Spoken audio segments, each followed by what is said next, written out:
Theron Nightshade was hunting on the northern border of his territory when he heard the scream.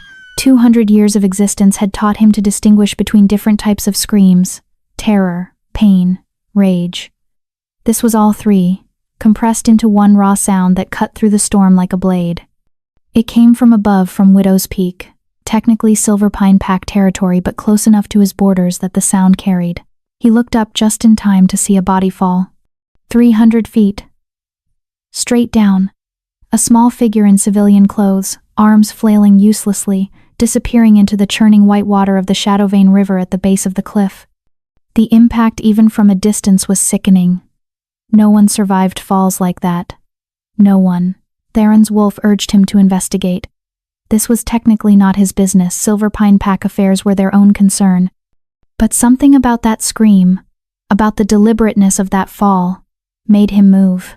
He reached the riverbank in minutes, his supernatural speed carrying him over terrain that would have taken humans hours to cross. He expected to find a corpse. Instead, he found a miracle in progress. The girl, and she was young, barely more than 20, had somehow made it to the shallow rocks despite injuries that should have killed her 3 times over. She was conscious, which was impossible. She was moving, trying to drag herself toward the tree line, which was insane. And when her eyes locked with his electric blue, glowing with pain and something fiercer, he felt a jolt of recognition so profound it staggered him. Resonance, the rarest of phenomena, the sign of ancient bloodline meeting ancient bloodline. This broken, dying girl had power in her veins that rivaled his own. Which raised one very important question. Why was someone with ancient lichen blood falling off cliffs in the middle of storms? "Who are you?" Theron asked, kneeling beside her. "Elena," she rasped. "Elena Ashford. And you need to let me die, please. It's easier if I just... Who did this?" He touched her forehead, felt the wrongness immediately. Suppression, poison, 18 years of systematic sabotage woven through her very DNA. "Who's been dosing you?" "Everyone," she whispered. "My whole pack. They said I was broken. Said I couldn't shift. Said I was worthless." Her eyes started to close. Theron made a decision that would change both their lives forever. "You're not dying today," he said, gathering her into his arms. "Because if someone went through this much trouble to kill you, you must be absolutely terrifying. And I want to see what happens when you wake up angry. This is the story of a murder that failed. And the revenge that didn't. If you want to see Elena wake up angry, and trust me, you do, smash that like button right now. Because what happens when an alpha king teaches a suppressed wolf how to hunt? Let's find out who pushed her off that cliff." Chapter 1. The Betrayal. The storm had been building all day, dark clouds rolling in from the western mountains like an invading army. By evening, the rain came down in torrential sheets, turning the narrow hiking trail up Widow's Peak into a treacherous river of mud and loose gravel. Elena's boots slipped with every step, her thin cardigan already soaked through, clinging to her small frame like a second skin that offered no warmth. She wiped water from her eyes, squinting into the premature darkness. Her phone buzzed in her pocket, the third reminder of the message that had brought her here. "Meet me at Widow's Peak. 8 p.m. Urgent. We need to talk about the ceremony. D. The mating ceremony. It was supposed to happen in 2 weeks, the culmination of a bond that had been arranged since they were children. Elena and Damien. The future Alpha and his Luna. It should have been the happiest time of her life. Instead, it had become a countdown to her execution. Elena's wolf had never emerged. 22 years old, and she still couldn't shift. In wolf culture, that made her latent, a genetic dead end. The pack elders whispered about it in corners, their disappointment barely masked. Damien's father, Alpha Gideon, had started making pointed comments about strong bloodlines and viable heirs, and Damien himself had grown distant, his touches perfunctory, his kisses cold and brief. She knew what was coming. She'd known for months.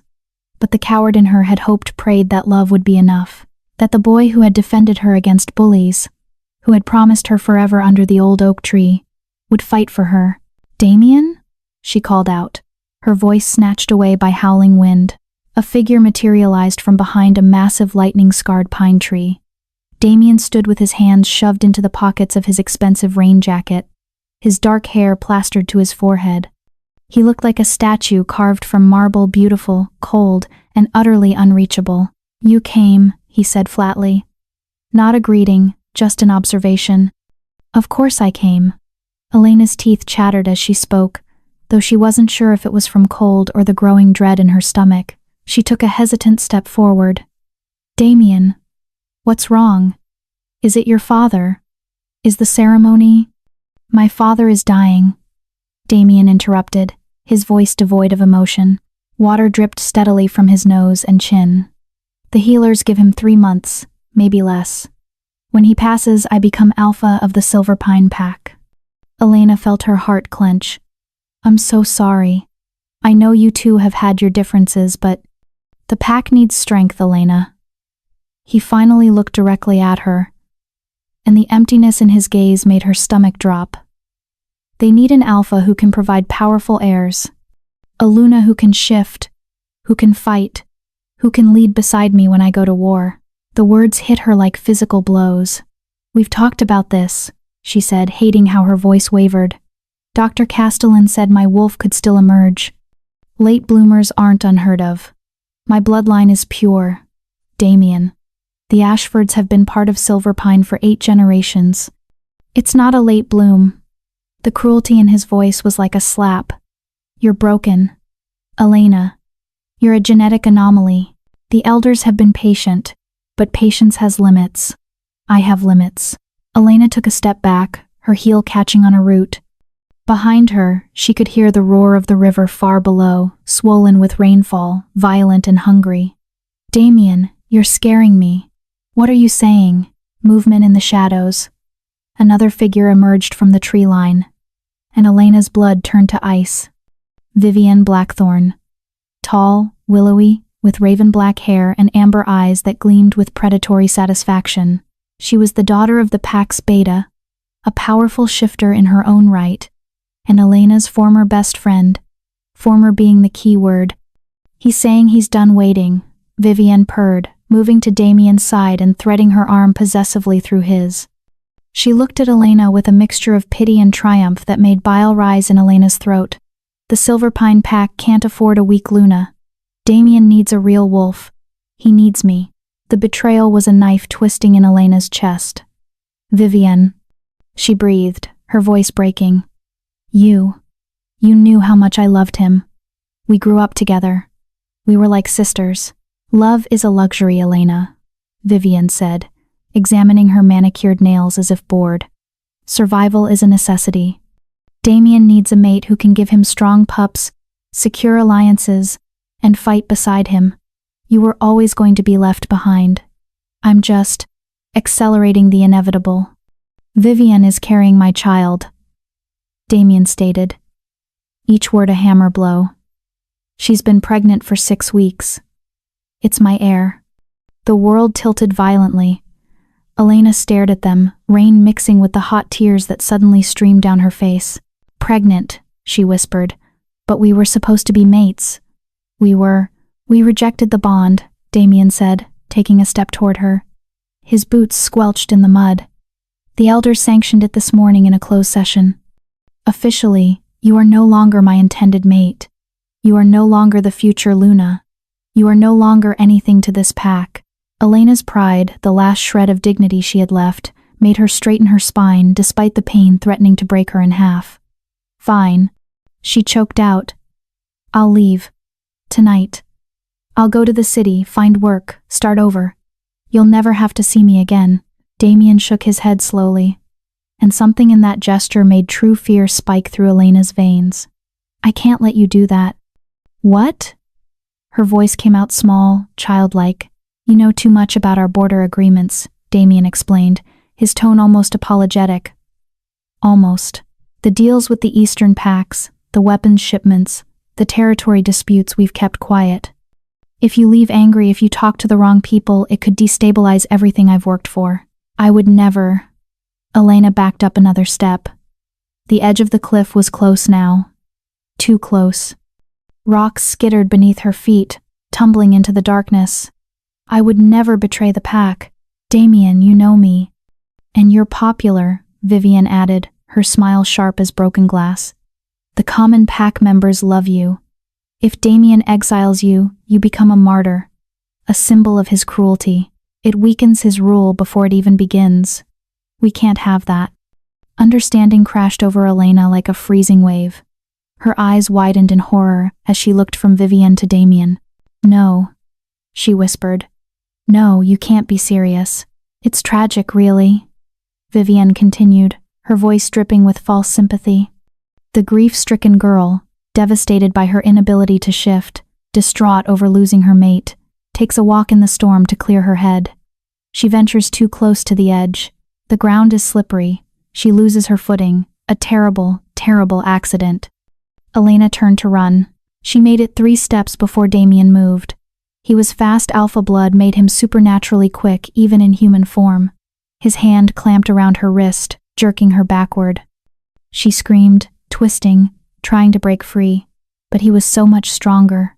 I'm sorry, Elena, Damien said, and for a split second, just one heartbeat, she saw genuine regret flicker across his face. Then it was gone, replaced by cold determination. This isn't personal. It's just politics.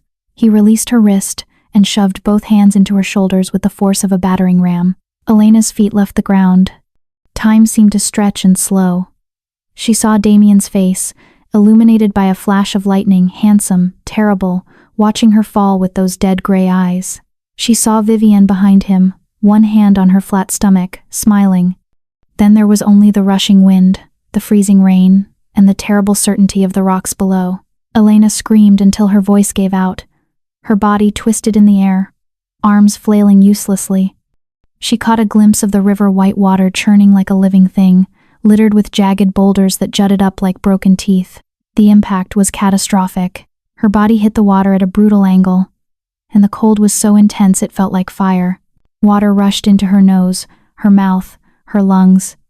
Pain exploded through her left leg as it struck something solid beneath the surface. Her shoulder wrenched violently as the current seized her, dragging her under, tumbling her like debris. I'm going to die, she thought with strange clarity. He killed me. Damien killed me. The river battered her against rocks, each impact sending fresh waves of agony through her broken body. She tried to swim, to fight, but her limbs wouldn't respond. The current was too strong, and she was too broken. Darkness crept in at the edges of her vision. The cold seeped into her bones, into her soul. Elena stopped fighting. She let the river take her, dragging her down into the black depths. Her last conscious thought was a simple one. I hope he suffers for this. Then the darkness consumed her completely, and Elena Ashford ceased to exist. Chapter 2, The Alpha King. Pain. It wasn't a sensation. It was a universe. It was the only thing that existed in the void. White-hot, all-consuming, absolute. Elena became aware of it slowly, like surfacing from the bottom of a deep, dark ocean. Every nerve in her body screamed. Her ribs felt like shattered glass grinding against her lungs with each shallow breath. Her left leg was a symphony of agony, bent at an angle that made her stomach lurch even through the haze. Her right shoulder burned with a dislocated wrongness that sent lightning bolts of pain shooting down her arm. She tried to open her eyes. One responded. The other was swollen shut. Gray dawn light filtered through a canopy of ancient pines. She was lying on a bank of jagged river stones, each one digging into her battered flesh. The Shadowvane River rushed past mere feet away, its surface still choppy and violent from the storm. The air smelled of wet earth, pine sap, and her own blood. I'm alive. The thought was equal parts miracle and curse. Elena tried to move and immediately regretted it. A strangled cry tore from her raw throat as fresh agony exploded through her broken body. Her left leg wouldn't respond at all. Her right arm hung at a sickening angle. Her blood stained the rocks around her in dark, spreading pools. Memory crashed back with brutal clarity. Damien's cold eyes, Vivienne's triumphant smile, the push, the fall, the impact. He tried to kill me. Not just rejected her, not just broken her heart. He had actively, deliberately tried to murder her, to erase her like she was nothing more than an inconvenient problem. And Vivienne, her best friend since childhood, had helped him plan it. Rage bubbled up through the pain, hot and sustaining. It gave her enough strength to dig her good hand into the mud and try to drag herself toward the tree line. If Damien sent trackers to confirm the kill, she was exposed here, vulnerable, an easy target. She made it approximately 3 feet before her strength gave out completely. Her vision grayed at the edges. She collapsed face first into the mud, tasting earth and copper. So this is how I die, she thought distantly. Alone in the mud while he celebrates his new heir with my best friend. A twig snapped. It wasn't the crack of a branch falling naturally. It was heavy, deliberate, the sound of weight being placed with purpose. Elena's working eye flew open. Through the misty dawn, she saw a shadow moving between the trees. It was massive, too large to be human, too broad to be a normal wolf. As it emerged from the fog, Elena's breath caught in her ruined throat. A low growl vibrated through the ground, so deep and resonant it shook the stones beneath her cheek. Then she saw the eyes, not the yellow of a beta wolf, not the red of an angry alpha. These eyes were violet, a deep, electric purple that seemed to swirl and pulse with their own inner light, like galaxies had been captured and compressed into irises. Purple eyes meant only one thing in wolf culture: royalty. The Lycan bloodline, the original shifters. The creature stepped fully into the pale morning light, and Elena stopped breathing altogether. It was a man. But calling him merely a man was like calling a hurricane merely weather. He stood at least 6 feet 8 inches tall, with shoulders that seemed to span the width of a doorframe. He was shirtless despite the cold, revealing a torso that looked carved from granite, all defined muscle, hard plains, and a roadmap of scars that spoke of countless battles survived. Rain-soaked black hair fell past his shoulders, framing a face that was all sharp angles and brutal beauty. His jaw was strong enough to break stone, his cheekbones could cut glass, but it was those eyes, those impossible violet eyes, that held her transfixed. This was Theron Nightshade, the Alpha King, the immortal wolf who ruled the Northern Territories with absolute authority, the man who was said to have personally executed over 100 traitors by ripping their throats out with his teeth. The legend who had fought in the Great Pack Wars 2 centuries ago and emerged as the sole survivor of his bloodline. His territory bordered the Shadowvane River. Elena had washed up on the wrong side of the boundary, and trespassing on Shadowland was punishable by immediate death. Theron moved closer with the fluid grace of a predator, his bare feet silent on the stones. He crouched down beside her broken body, and Elena couldn't even flinch away. She was too damaged, too exhausted, too defeated. He studied her with those unnerving violet eyes, his expression unreadable. Then he leaned forward and inhaled deeply, scenting her. "Silver pine," he rumbled. His voice was like rocks grinding together, deep underground, rough, ancient, dangerous.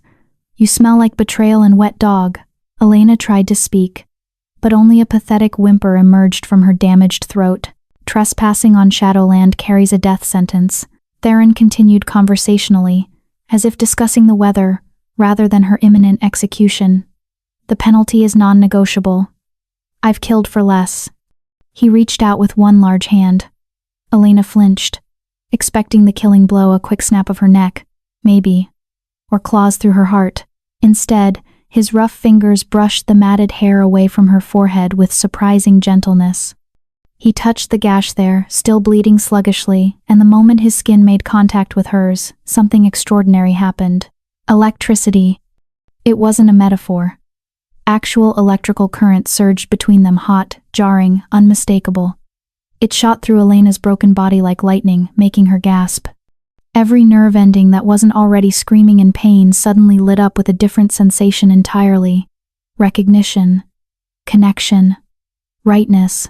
Theron jerked his hand back as if burned. For the first time, his stoic expression cracked. His violet eyes widened fractionally, and something that might have been shock flickered across his features before he locked it down. "Impossible," he muttered, staring at his hand like it had betrayed him.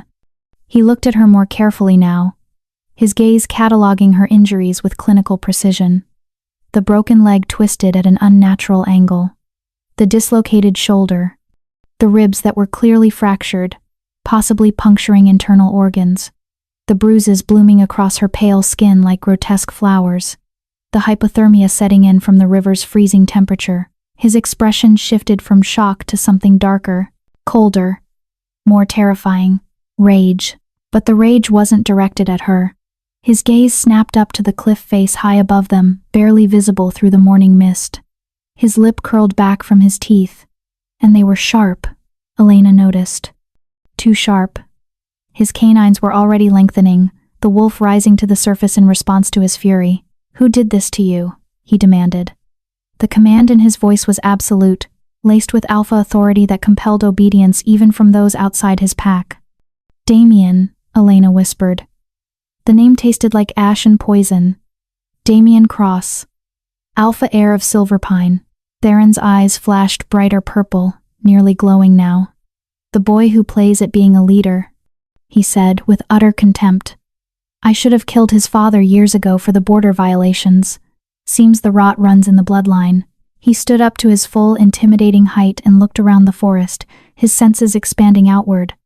Elena could feel it, the pulse of his power rolling out like a shockwave, checking for pursuers, for threats, for witnesses. Finding none, he looked back down at her. "If I leave you here, you die within the hour," he stated with brutal honesty. "Internal bleeding, organ failure, hypothermia. Take your pick." Elena's working eye began to close. She was so tired, so cold. Death seemed almost peaceful compared to the agony consuming her. "If I take you," Theron continued, his voice cutting through the fog trying to claim her, "you belong to me. My pack does not harbor refugees. We do not shelter the weak. We only keep warriors. Assets. Tools that serve a purpose." He crouched down again, bringing his face level with hers. This close, she could see flecks of silver in the violet of his eyes, could smell him pine and smoke and something wild and ancient that had no name. "So tell me, little wolf," he said softly, dangerously. "Which are you, warrior or worthless?" Elena didn't know where the strength came from. Maybe it was spite pure, undiluted hatred for Damien and Vivienne, and everyone who had dismissed her as broken. Maybe it was survival instinct. Maybe it was the strange electricity still humming under her skin from his touch. She met his violet gaze with her one working eye and rasped, "I am the one who will destroy them." Silence stretched between them, broken only by the rush of the river and Elena's labored breathing. Then, slowly, a smile curved Theron's mouth. It wasn't kind. It wasn't warm. It was the smile of an apex predator recognizing a kindred spirit. It was the smile of a king finding a weapon he could wield. "Good answer," he murmured. He bent down and scooped her up into his arms as easily as if she weighed nothing. The movement jostled her broken ribs, and white-hot agony exploded behind her eyes. Elena's scream was silent. She didn't have enough air left in her damaged lungs. The last thing she registered before darkness claimed her completely were the steady, thunderous beating of the Alpha King's heart against her ear, the warmth radiating from his body, and his voice rough and certain whispering into the dawn. "Let them think you're dead, little wolf. Let them celebrate. Let them feel safe. Because when you wake up, the girl they killed will be gone. Only the predator will remain. And I'm going to teach you how to hunt." Then the darkness took her, dragging her down into unconsciousness. But this time, it wasn't the darkness of death. It was the darkness of transformation. When Elena next surfaced from the black, everything was different. She wasn't on the riverbank anymore. She was lying in something impossibly soft, a bed that felt like sleeping on a cloud.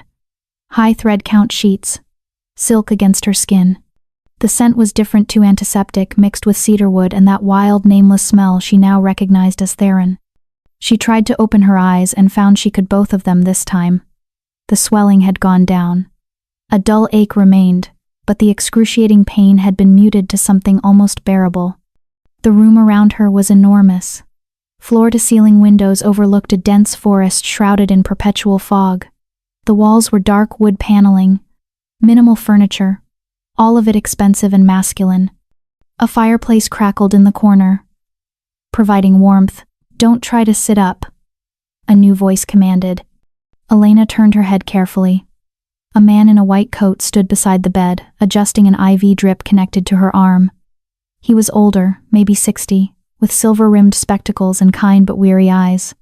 "I'm Dr. Bennett," he said, pulling up a chair. Royal physician to the Shadowland Pack. You've been unconscious for 18 hours. Where? Elena's voice came out as a croak. Her throat was raw. Dr. Bennett held up a hand, then offered her a cup of water with a straw. She sipped gratefully, the cool liquid soothing her damaged throat. You're in the Alpha King's private residence, Bennett explained, making notes on a tablet. North Tower, guest suite, or prisoner suite, depending on how you look at it. The king brought you in yesterday morning, half dead and completely hypothermic. He set down the tablet and fixed her with a serious look. You have 3 broken ribs, 2 on the left side, 1 on the right, fractured tibia, dislocated shoulder, which I've reset, severe hypothermia, which we've treated, concussion, multiple lacerations and contusions, internal bruising to your liver and kidneys, though thankfully no ruptures. He paused, letting the extent of her injuries sink in. It is a genuine miracle you're not paralyzed or dead. The fall alone should have killed you. The river definitely should have finished the job. His expression softened slightly. Someone up there must have plans for you. How long? Elena swallowed hard. How long until I can walk? Walk? With physical therapy. Maybe 6 weeks. Fight? Bennett raised an eyebrow. 3 months minimum. And that's being optimistic. Elena's heart sank. 3 months. Damien would be fully established as Alpha by then. Vivienne would be showing her pregnancy. They would have moved on completely, thinking her dead and forgotten. Where is he? She asked. The king? In the council chamber, Bennett replied, standing and checking her vitals one more time. He's been pacing for hours, waiting for you to wake. Most unsettling behavior, actually. He doesn't usually bring home strays. Before Elena could respond, the door opened. The temperature in the room seemed to drop 10 degrees. Theron Nightshade filled the doorway, and even dressed in simple black tactical pants and a dark Henley, he was overwhelming. His violet eyes locked onto her immediately, and that strange electricity sparked again, making her skin tingle. Dr. Bennett bowed his head slightly, a gesture of respect, and quickly excused himself, leaving them alone. Theron pulled a steel chair to the side of the bed with a screech of metal on wood and sat down. He didn't speak immediately, just studied her with those intense, ancient eyes. The silence stretched until Elena couldn't bear it anymore. Why? She asked, her voice still hoarse. Why save me? Why what? His tone was carefully neutral. Why save me? You said yourself I was trespassing. You said the penalty is death. You could have ended me right there on the riverbank. Why bring me here? Why heal me? Theron leaned forward, resting his elbows on his knees. When he spoke, his voice was low and measured. When I touched you in the woods, I felt something. A spark. Do you know what that is? Elena shook her head. It's called resonance, Theron explained. It happens rarely, maybe once in 1,000 encounters. It means your wolf isn't dead, Elena. It's dormant. Deeply, deeply dormant, buried so far down you can't reach it. But it's there. I'm latent, Elena said bitterly, the familiar shame washing over her. That's why Damien. You're not latent. Theron's voice was firm, commanding. You're blocked. Someone put a suppressor on your bloodline when you were young. A curse, or more likely a poison, something designed to keep your wolf caged. Elena stared at him. That's impossible. My parents would never. Your parents were likely protecting you, Theron interrupted. Or someone else was hiding you, because the energy I felt when we touched. His violet eyes bored into hers. It isn't beta blood. It isn't even alpha blood. It's older. Much older. He stood up and walked to the window, his broad back to her as he looked out at his territory. You have the blood of the first lichens in your veins, Elena. The original shifters, before the bloodlines were diluted. If you shift when you shift, you will be stronger than Damien Cross. Stronger than Vivienne Blackthorne. Possibly. He turned back to face her. A match for me. Elena's mind reeled. Ancient blood? Original lichens? It was impossible. The Ashford line was old, yes, but not that old. They were common pack members, farmers and craftsmen, not royalty. So that's why you saved me. she said slowly, understanding dawning. To use me as a weapon. Something flickered in Theron's eyes, hurt, maybe, or disappointment, but it was gone too quickly to identify. I saved you because I hate waste, he said, his voice going cold again. And I saved you because I saw fire in your eyes when you said you wanted to destroy them. Raw, undiluted hatred. That kind of rage, it can move mountains, or bring down kingdoms. He walked back to the bed and placed both hands on the railing, trapping her in his gaze. I can heal your body, Elena. I can break whatever block is suppressing your wolf. I can train you to fight, to hunt, to kill without hesitation or mercy. I can forge you into a weapon so sharp that when you finally face Damien Cross again, he'll piss himself before you even touch him. He leaned closer, and Elena's breath caught. But there is always a price, Theron said softly, dangerously. Once you're strong, once you've taken everything I'm offering, you will owe me. You will be my soldier, my weapon. And when I point you at an enemy, you will not hesitate. You will not question. You will strike. Do you understand? Elena thought of Damien's hands on her shoulders, pushing her into the void. She thought of Vivienne's triumphant smile. She thought of dying alone in the mud, erased and forgotten like she'd never mattered at all. She met Theron's violet gaze without flinching. I understand, she said, and I accept. Theron's mouth curved into that predatory smile again. Good. Then rest now, Elena Ashford. Because tomorrow, Dr. Bennett breaks your bones to reset them properly. He straightened up and headed for the door. And after that, his voice carried back to her. The real pain begins. Chapter 3. The burning. The next 6 months were not a recovery. They were a demolition and reconstruction of everything Elena thought she knew about pain, endurance, and herself. Dr. Bennett discovered the source of Elena's suppression on day 3. It required extensive blood work, tissue samples, and consultations with ancient texts that hadn't been opened in decades. When he finally had his answer, the fury that rolled off Theron Nightshade was so intense that windows cracked in their frames, and every wolf within a mile radius of the castle dropped to their bellies in instinctive submission. Wolfsbane derivative, Bennett explained, his hands shaking slightly as he showed them the test results in Theron's study. Specifically, a rare neurotoxin extracted from Aconitum lycotonum, the original wolfsbane, not the common garden variety. It's been modified, refined, concentrated. Elena sat in a leather chair by the fireplace, still too weak to stand for long periods. Her ribs were healing, but every breath was still a conscious effort. I don't understand, wolfsbane is poison, it should have killed me. This version doesn't kill, Bennett said grimly. It's far more insidious. It targets the neural pathways that connect human consciousness to wolf spirit. It severs the bond without destroying either side. You remain alive, functional, but completely unable to access your wolf. And someone has been dosing her with this for how long? Theron's voice was deadly quiet, the kind of quiet that preceded violence. Bennett consulted his notes. Based on the concentration in her bone marrow and the calcification patterns in her neural tissue, I'd estimate 15 to 18 years. Since she was a small child, the room fell silent except for the crackling of the fire. Elena felt numb, detached, like she was hearing about someone else's life. 18 years. Her entire childhood. Her adolescence. Her young adulthood. All of it stolen by slow, deliberate poisoning. Who? She whispered. Who would do this to me?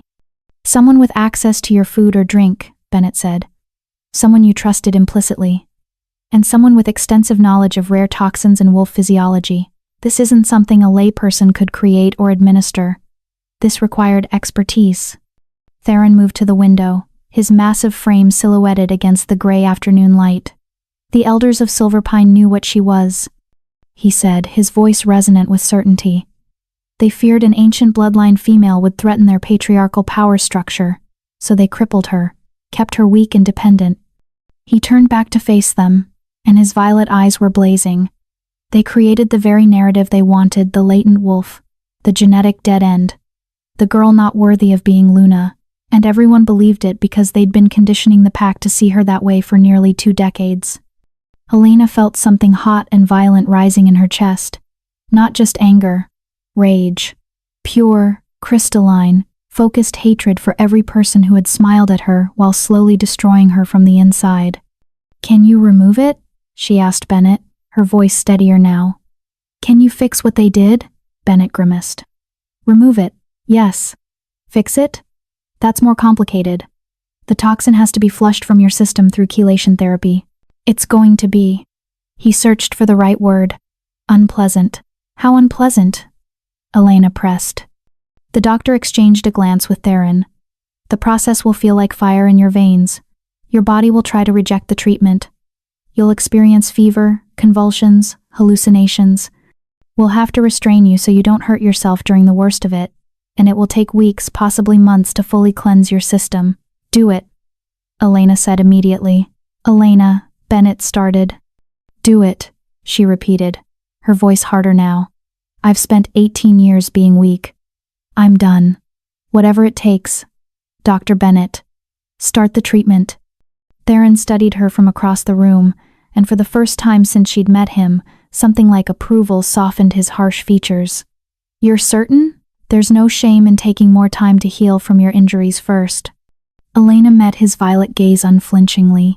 "Every day I wait is another day Damien and Vivienne think they won. Another day they feel safe. I want to start now." That predatory smile curved Theron's mouth. "Then we begin tomorrow." They started the chelation therapy at dawn.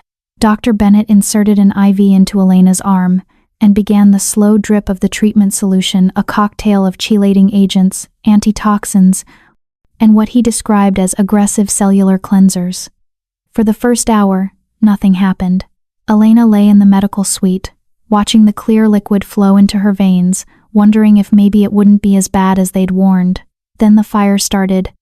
It began in her arm, at the IV site, a warmth that quickly became uncomfortable heat. The heat spread up her arm to her shoulder, then across her chest like spilled gasoline igniting. Within minutes, every vein in her body felt like it was filled with molten metal. Elena gasped, her back arching off the medical bed. "It burns," she managed through gritted teeth. Oh God, it burns." "I know," Bennett said, his voice professionally calm even as he quickly secured restraints around her wrists and ankles. "That's the chelating agents binding to the toxin and pulling it out of your cells. Your body is fighting back. Try to breathe through it." Breathing was impossible. The fire intensified, spreading to every nerve ending, every cell, every molecule of her being. Elena screamed, a raw sound torn from somewhere primal.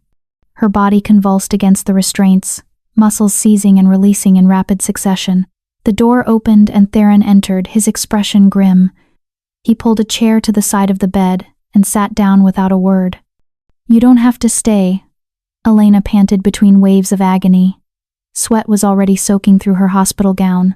"I know you have other responsibilities." "I stay," Theron said simply. It wasn't up for debate. The hours that followed were a descent into hell. The fire in her veins gave way to chills so intense her teeth chattered violently, then back to burning. Her fever spiked to dangerous levels. Bennett kept a cold compress on her forehead, constantly replacing it as it heated to body temperature within minutes. She vomited repeatedly until there was nothing left, then dry heaved until her throat was raw. The hallucinations started on day 2. Elena saw her parents dead since she was 10 in that suspicious car accident, standing at the foot of her bed, their faces twisted in disappointment. "You were supposed to be special," her mother's ghost whispered. "We died protecting your secret, and you couldn't even shift." "They're not real." Theron's voice cut through the nightmare. His large hand found hers, his thumb stroking across her knuckles. "Elena, focus on my voice. They're not real." But they felt real.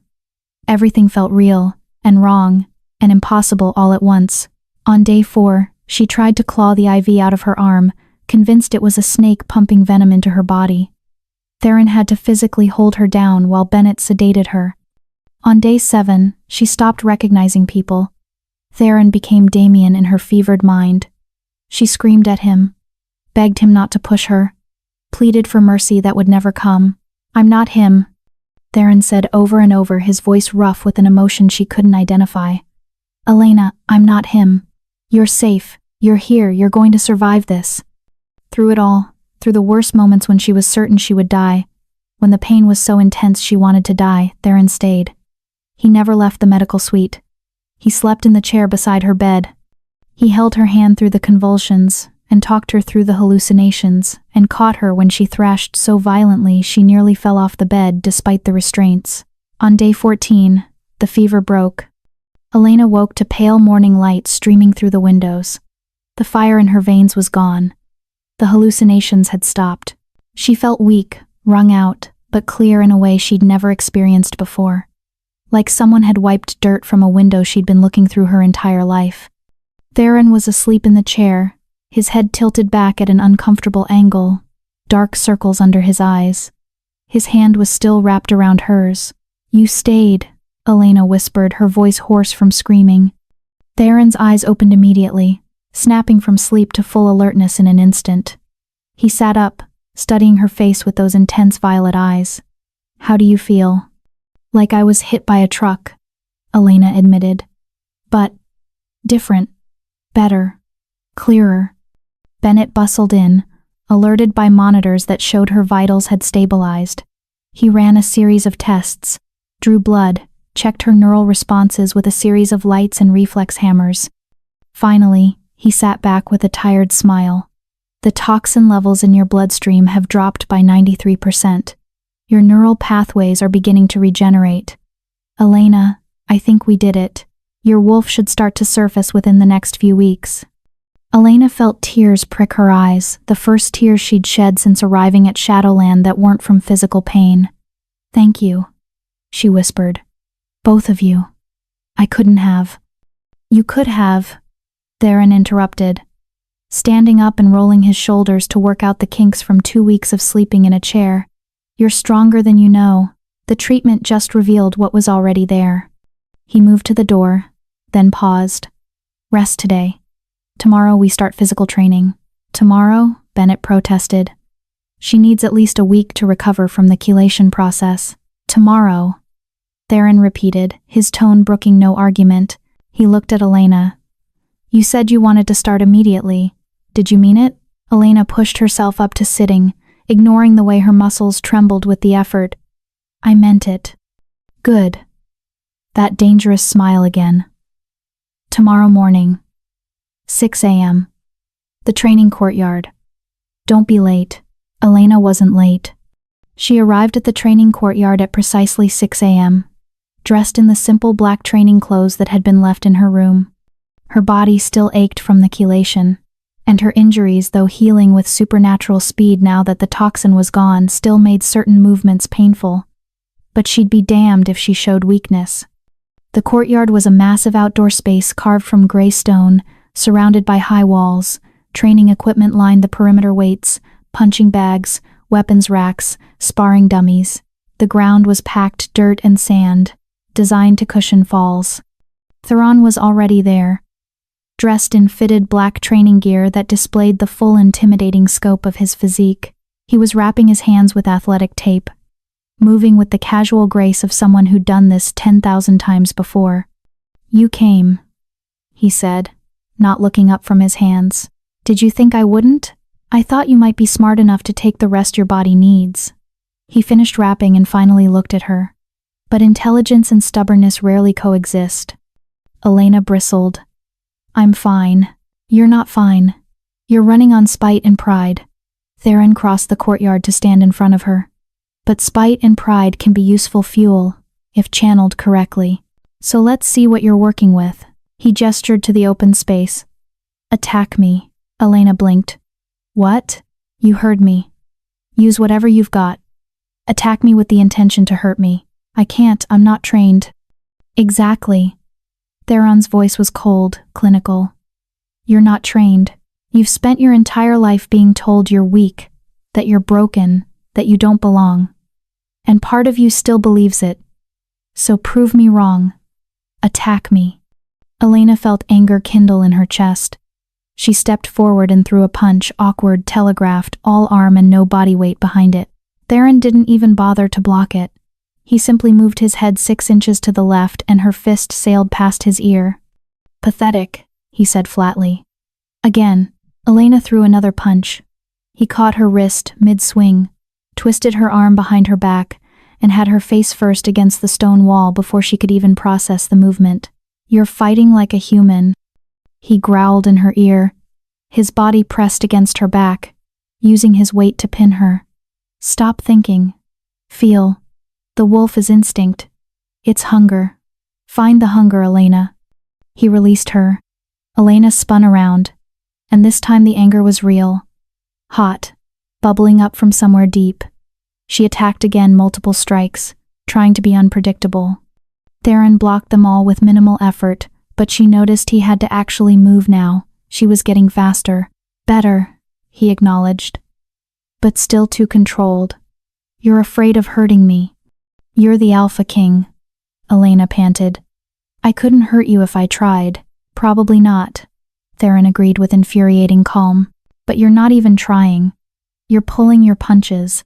You're still that good little pack girl who was taught to be polite, to not make waves, to not take up space." He moved closer, invading her personal space. "Damien pushed you off a cliff, Elena. He tried to murder you. Vivian, your best friend, helped him plan it. And you're still trying to play by the rules they taught you?" Something in Elena's chest cracked. The anger became rage. The rage became fury. She didn't think she just moved. She drove her knee toward his groin. Theron blocked it, but barely. She followed with an elbow toward his throat.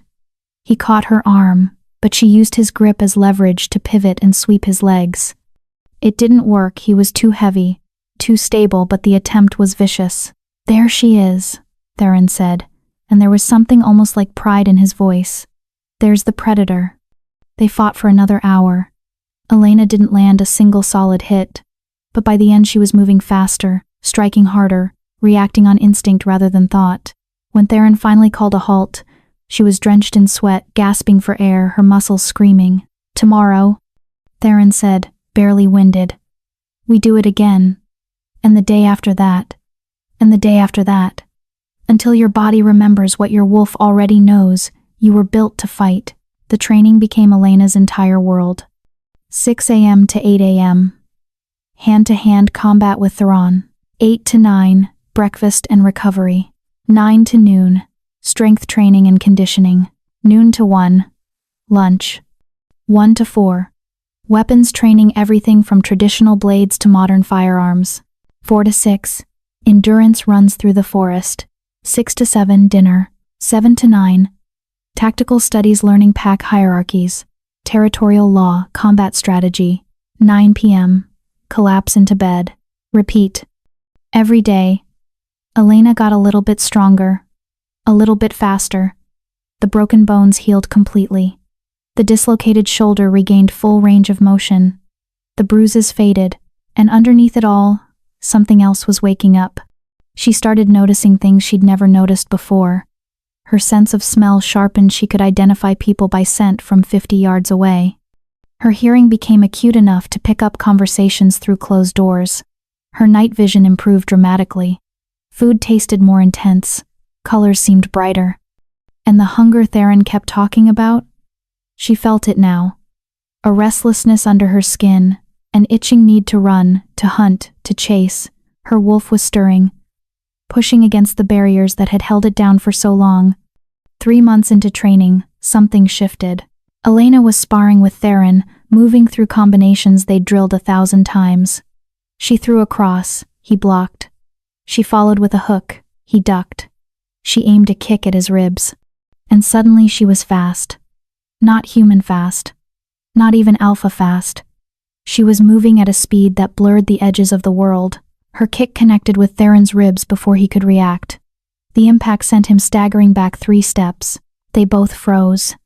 Theron looked at her, and for the first time since she'd met him, she saw genuine surprise in his violet eyes. He rubbed his ribs experimentally, then smiled that dangerous, predatory smile that still made her heart skip.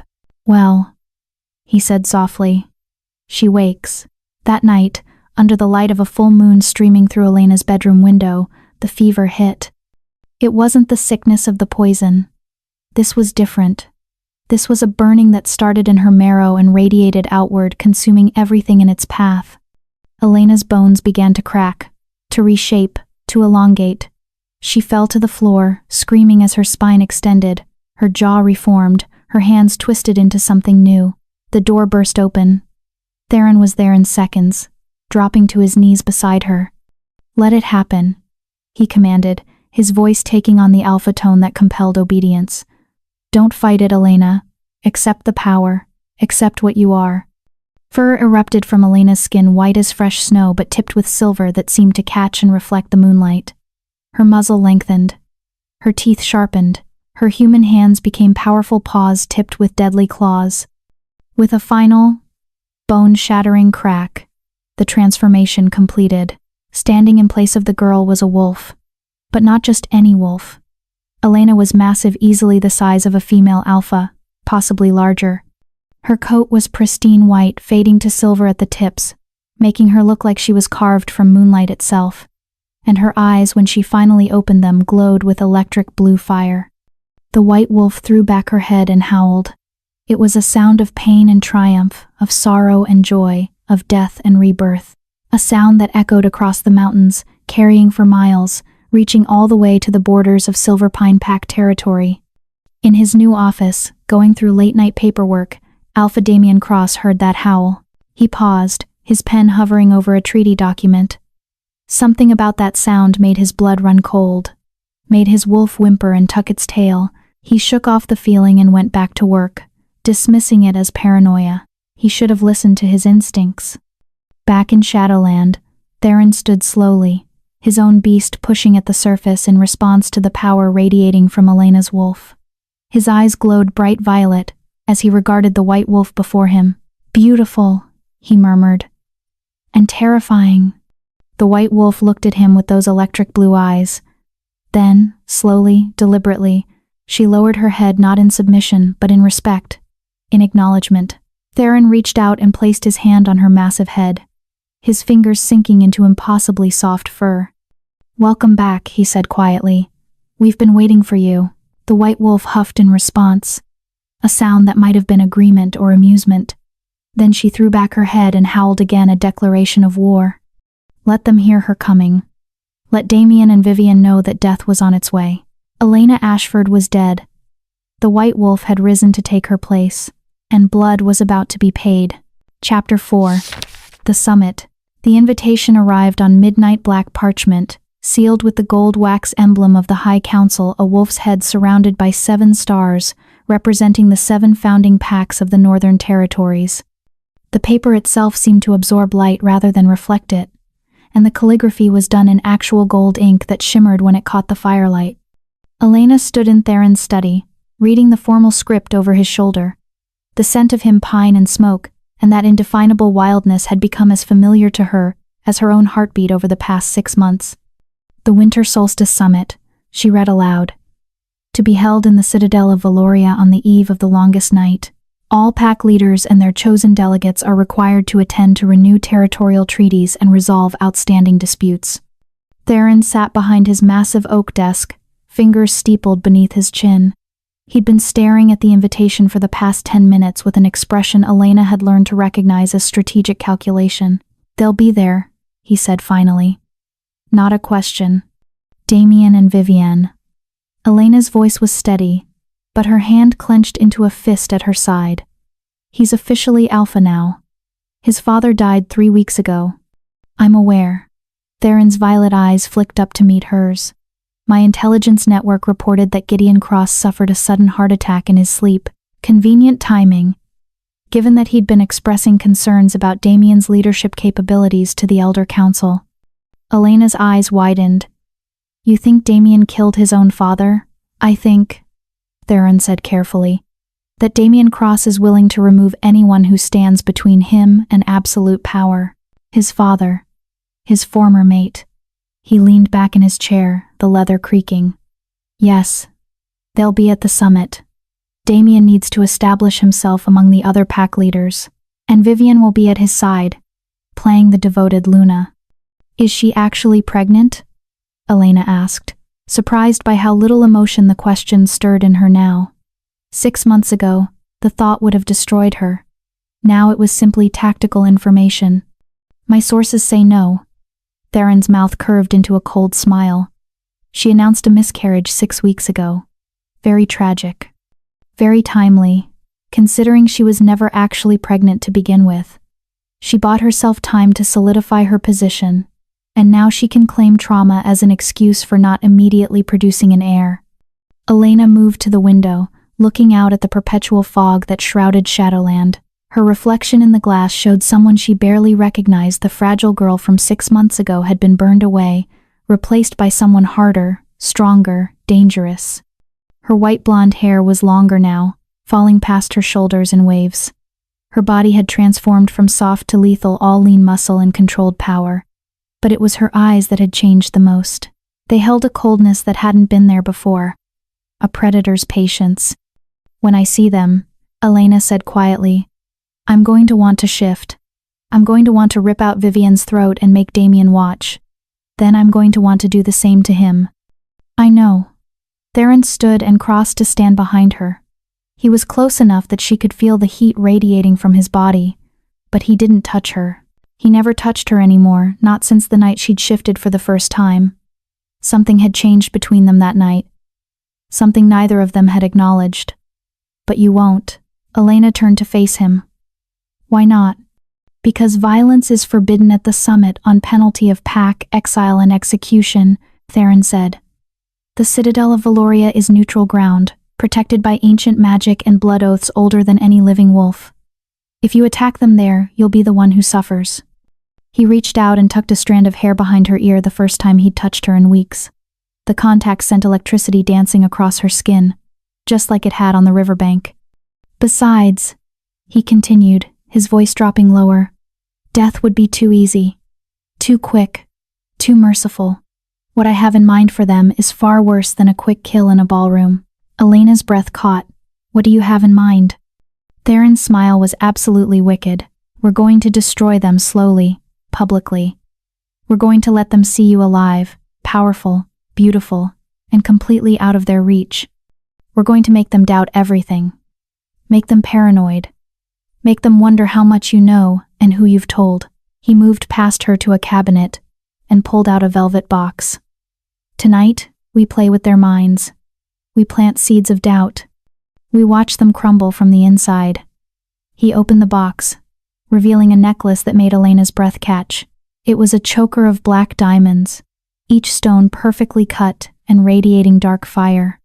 At the center hung a pendant, a raw, unpolished piece of moonstone, the size of a quail's egg that seemed to glow with its own inner light. This is the Nightshade Sigil, Theron explained. It marks the wearer as under my personal protection, as part of my inner circle. His violet eyes met hers, intense and unreadable. As mine. The word hung in the air between them, heavy with implications neither of them would voice. Wearing this will confuse them, Theron continued, his voice carefully neutral again. They think you're dead. They'll see you alive, transformed, beautiful, and wearing the mark of the most powerful alpha in the territories. It will terrify them.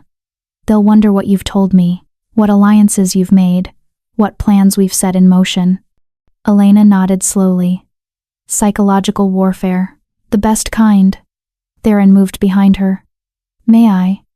Elena lifted her hair, exposing the vulnerable curve of her neck. Theron's fingers were warm as he fastened the clasp, his touch lingering for just a moment longer than necessary. The weight of the necklace settled against her throat, substantial but not uncomfortable. The moonstone pendant rested just above her collarbone, and she could swear she felt it pulse in rhythm with her heartbeat. Perfect, Theron murmured, his breath ghosting across the shell of her ear. You look like a queen. Elena met his eyes in the window's reflection. I thought I was your weapon. Can't you be both? His smile was dangerous and beautiful. We leave tomorrow at dawn. Pack formal attire. The summit is as much about appearances as politics. And Elena? His expression turned serious. No matter what they say or do, you stay in control. We're playing a long game here. Understood? Understood, Elena agreed. But inside, her wolf stirred and snarled, hungry for blood. The convoy of black vehicles that comprised the Shadowland delegation departed at first light.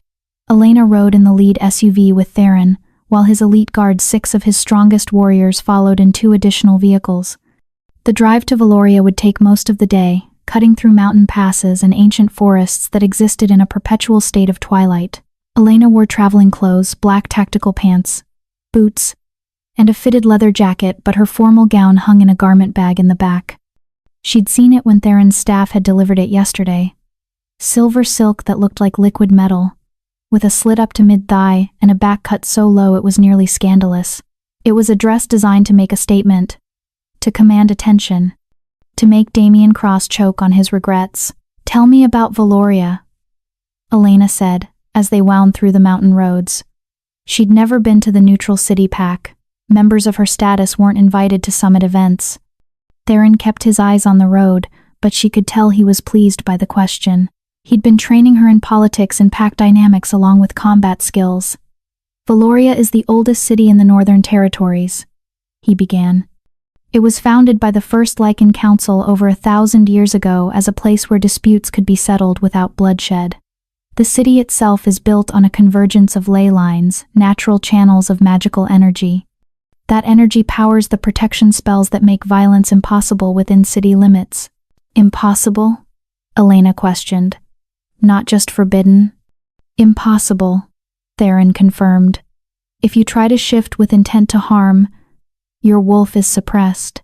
If you try to strike someone in anger, your muscles lock up. The magic is absolute. It's the only reason packs with centuries-old blood feuds can occupy the same space without immediate warfare." Elena absorbed this.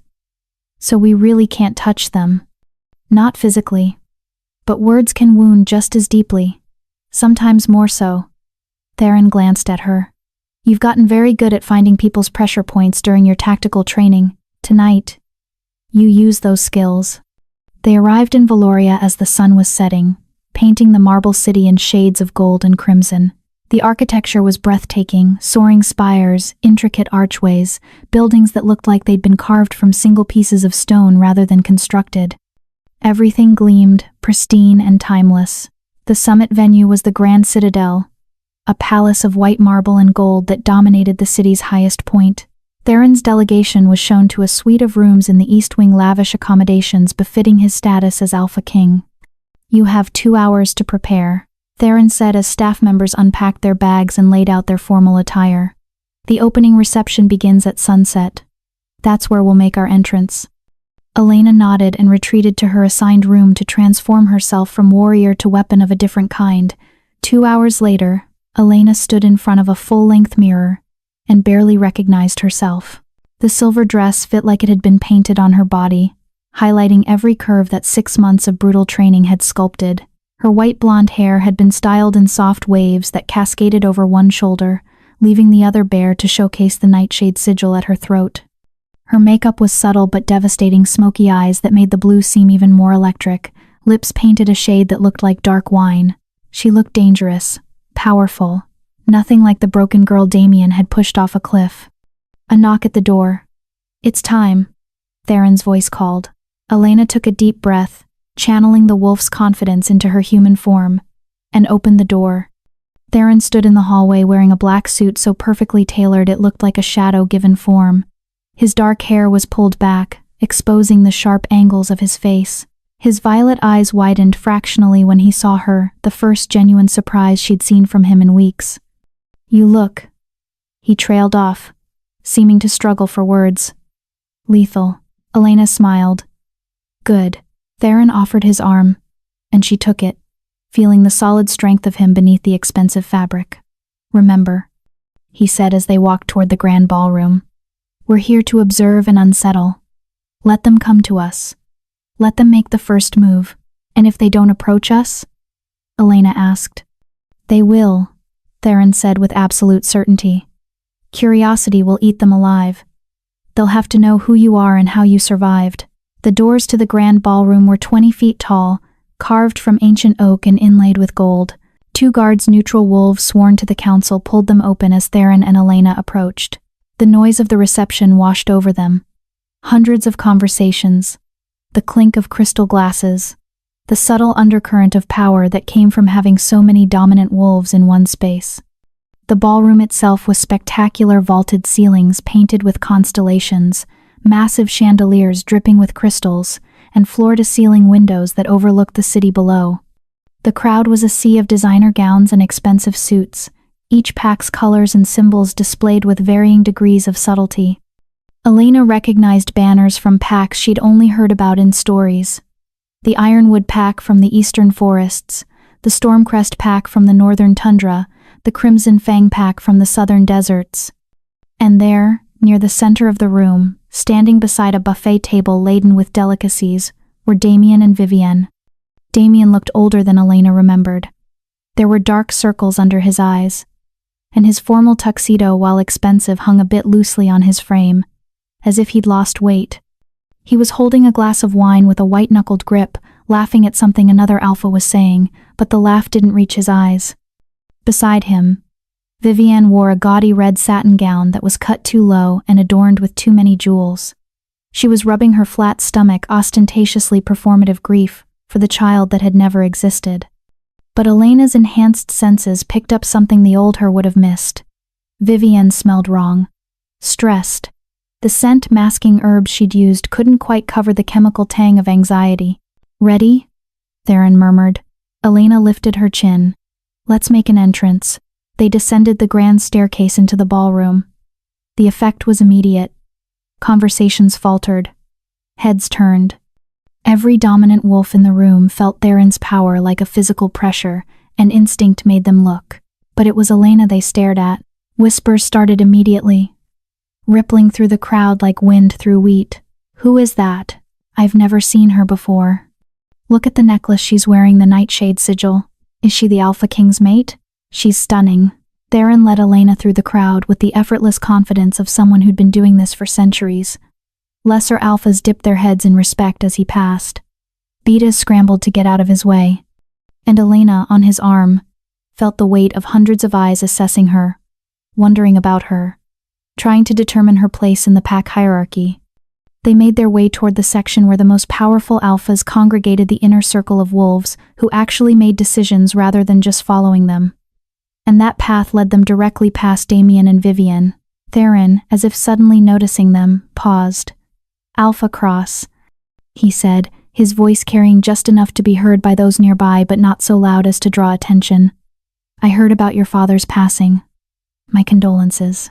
Damien turned, and the moment his eyes registered Theron, his face went pale. He set down his wine glass quickly, too quickly, and offered a deep bow. "King Theron, I'm honored. Thank you for your condolences. My father's death was unexpected." "I'm sure it was," Theron said with absolutely no inflection, leaving it ambiguous whether it was sympathy or accusation. Damien's eyes flicked to Elena, drawn by the same magnetic pull that was affecting everyone else in the room.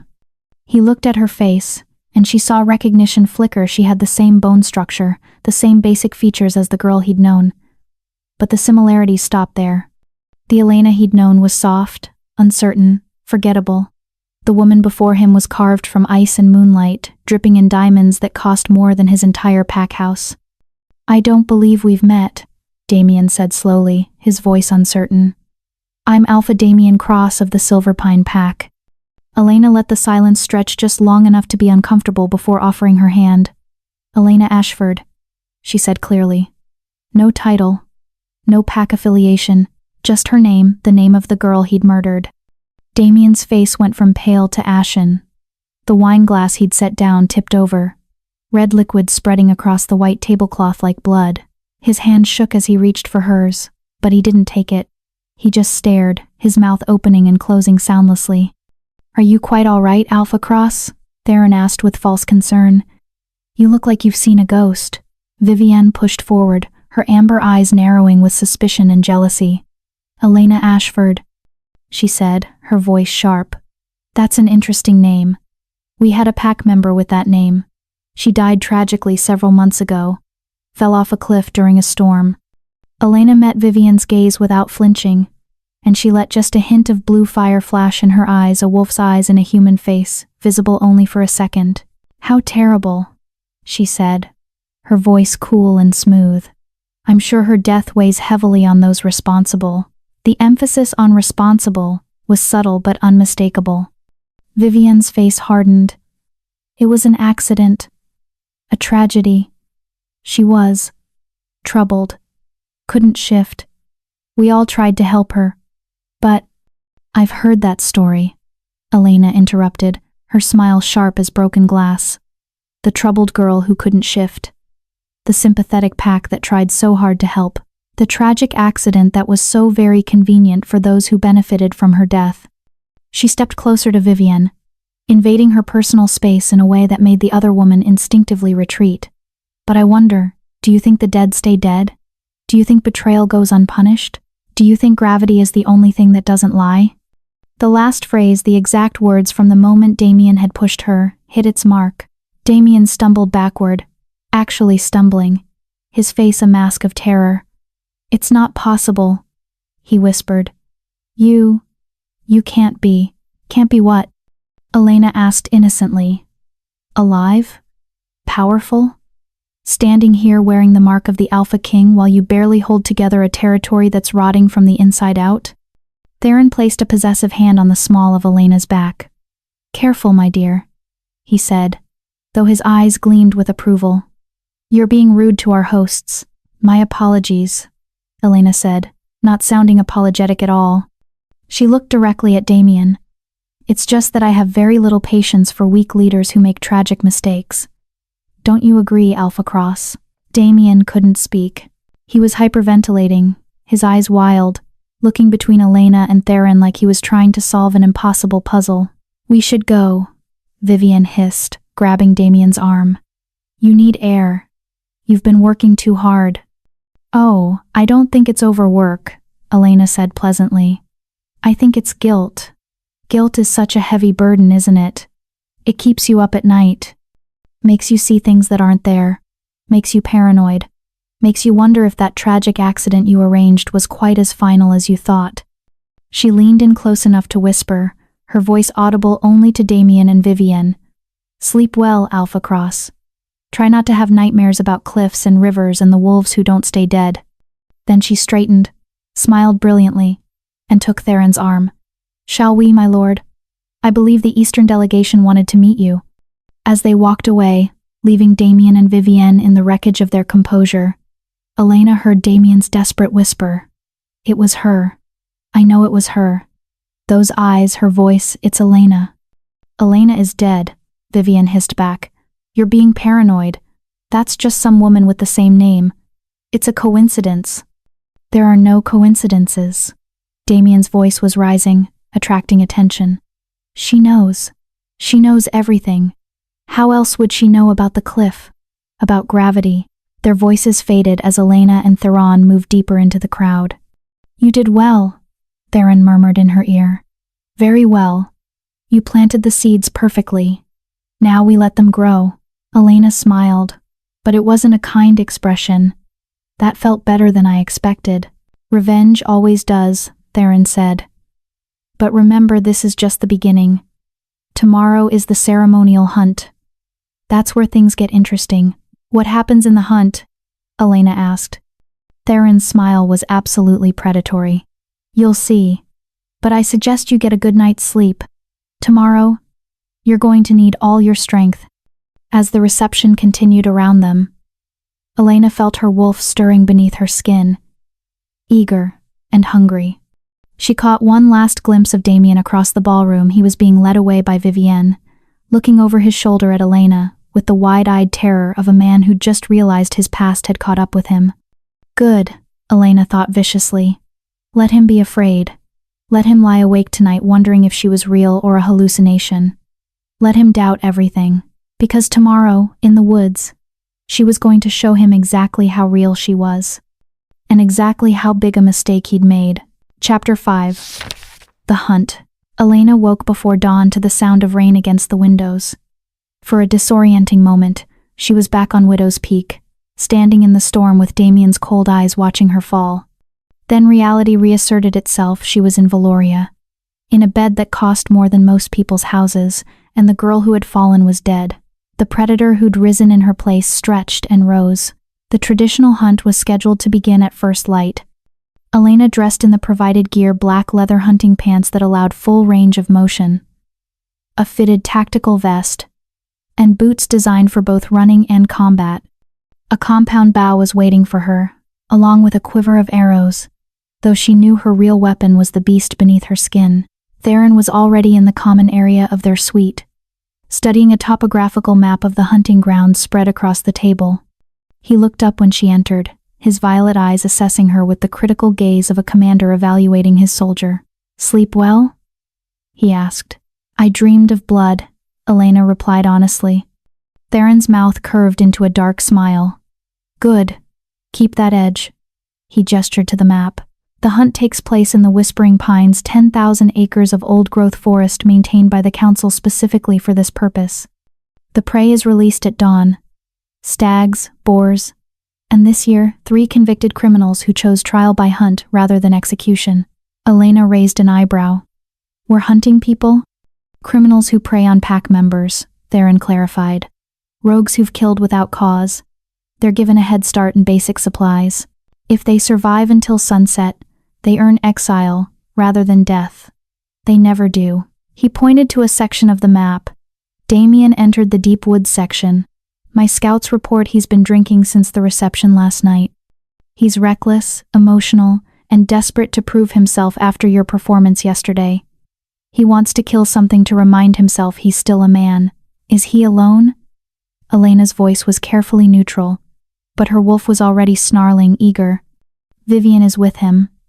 She insisted on watching, presumably to make sure he doesn't do anything stupid that might damage his reputation further. "They have 2 guards, but I've arranged for my men to distract them." Theron's smile was cold. "The deep woods section borders Shadowland territory. If you were to cross that border during the hunt, my jurisdiction would supersede summit neutrality." Elena understood immediately. "You want me to lure them onto your land. I want you to isolate them, terrify them, and break them psychologically," Theron corrected. "I want Damien Cross to realize exactly what he threw away and exactly how badly he miscalculated." And then his eyes gleamed with something fierce and possessive. "I want you to let them live. Death would be mercy. I want them to carry this humiliation for the rest of their lives." He moved closer, close enough that Elena could feel the heat radiating from his body. "But Elena," his voice dropped lower, more serious, "if you get in actual danger, if they try to truly harm you, you do whatever is necessary. Your safety matters more than the plan. Understood?" Something warm unfurled in Elena's chest at the genuine concern in his voice. "Understood." Theron reached out and adjusted the nightshade sigil at her throat, his fingers lingering against her skin. "You've become something extraordinary," he said quietly. "I knew you would. I felt it that first night on the riverbank." "You felt a half-dead girl covered in mud," Elena pointed out, but she didn't pull away from his touch. "I felt power," Theron corrected. "Raw, untapped, burning beneath the surface. I felt potential. And now?" His violet eyes met hers. "Now I see a queen." The moment stretched between them, charged with all the things neither of them would say. Then Theron stepped back, breaking the spell. "The hunt begins in 20 minutes. Take the northwest trail into the Whispering Pines. Trust your wolf. She knows where to go." The Whispering Pines earned their name from the way the wind moved through the ancient trees, creating sounds that were almost like voices, almost like warnings. Elena moved through the forest with supernatural grace, her enhanced senses absorbing everything: the rustle of small creatures in the undergrowth, the distant calls of other hunters, the scent signatures of dozens of wolves marking the territory. And underneath it all, she caught the scent she'd been tracking. Damien. Sour with fear and stale alcohol, mixed with Vivian's chemical anxiety barely masked by expensive perfume. Elena followed the trail deeper into the forest, moving silently despite the thick carpet of pine needles. She could hear them now, about half a mile ahead. Damien's voice, raised in anger, Vivian's sharp responses. She closed the distance carefully, using every technique Theron had drilled into her over the past 6 months. Approach from downwind, use the terrain for cover, move when they're distracted, be the shadow before you're the threat. She found them in a clearing near a rushing stream, a location that made her chest tighten with its eerie similarity to Widow's Peak. Damien was pacing, his hunting bow discarded on the ground. Vivian leaned against a tree, her arms crossed, watching him with barely concealed contempt. "Telling you it was her," Damien was shouting. "I saw her eyes, Vivienne. I know it was Elena. Elena is dead." Vivienne snapped back. "We watched her fall 300 feet into a river full of rocks. No one survives that. You're paranoid and drunk, and you're making us look weak in front of the other packs. She knew things." Damien spun to face her. She talked about gravity, about betrayal, about people who benefit from convenient deaths. How would some random woman know those things? Coincidence, lucky guesses, cold reading. Vivian pushed off from the tree. Or maybe, and here's a thought, maybe your guilty conscience is eating you alive and you're projecting it onto the first blonde woman who looks vaguely similar. "This isn't guilt," Damien snarled. "This is survival instinct. If she's alive, if she told the Alpha King what we did, then we'd already be dead," Vivian interrupted. "Theron Nightshade doesn't play games. If he knew we'd murdered one of his, whatever she is to him, he would have already ripped out our throats. The fact that we're still breathing means we're safe." Elena chose that moment to step out from the tree line. "You're not safe," she said clearly, her voice cutting through their argument like a blade. "You've never been less safe." Both of them froze. Damien's hand went to the hunting knife at his belt. Vivian's eyes widened, darting around the clearing looking for the guards who were supposed to be nearby. "They're not coming," Elena said, reading Vivian's panic. "Your guards encountered some of Theron's men about a quarter-mile back. They'll be occupied for a while." She stepped further into the clearing, and the morning light filtering through the canopy illuminated her fully. Gone was the elegant woman from the reception. This was the warrior, the predator, dressed for the hunt with eyes that gleamed too bright, too blue, too knowing. "You," Damien breathed. His face cycled through emotions too quickly: shock, fear, denial, rage. "It is you, Elena. But you're supposed to be dead?" Elena supplied. She moved closer, each step measured and deliberate. "I was. You made sure of that. Your hands on my shoulders. The push. The fall. I remember every second of it, Damien. Every single second." "How?" Vivian's voice came out strangled. "The river, the rocks, no one could survive." "I didn't survive," Elena said. "The girl you killed died on those rocks. But something else woke up in her place. She let blue fire flash in her eyes. Something you should have left sleeping." Damien's denial finally cracked. He laughed, a high, desperate sound. "Even if you are alive, what does it matter? You're still wolfless. You're still weak. You couldn't fight me then, and you can't fight me now. Is that what you think?" Elena tilted her head, studying him like a cat studies a mouse. "That I'm still that broken girl you pushed off a cliff? That 6 months of being dead and reborn changed nothing?" "You can't shift," Vivian said. But there was uncertainty in her voice now. "We made sure of that. The wolf's bane derivatives in your food since childhood." Elena's smile was razor sharp. "So you admit it. You knew. You and your father poisoned me for years." Vivian's face went pale. She'd said too much. Revealed too much. "Beta Hemlock and the Silverpine Elders knew what I was," Elena continued, her voice cold as winter. "They knew I carried ancient bloodlines. They knew that if I shifted, I would be stronger than any of you. So they poisoned me, kept me weak, kept me obedient, kept me convinced I was broken." She took another step forward. Damien backed up, his heel catching on a root. "But the poison is gone now. Flushed from my system. And my wolf?" She smiled, and it was not a human expression. "She's awake, and she's very, very angry." "Prove it," Damien spat, trying to summon bravado through his fear. "If you can really shift, if you're really this powerful ancient wolf you claim to be, then prove it. Show me, gladly." Elena didn't give them time to react. She closed her eyes and pulled on the power that lived in her chest, the connection to her wolf that had been severed for so long and was now an unbreakable bond. The transformation was instantaneous, faster than Damien could shift, faster than Vivienne could scream. One moment, a woman stood in the clearing.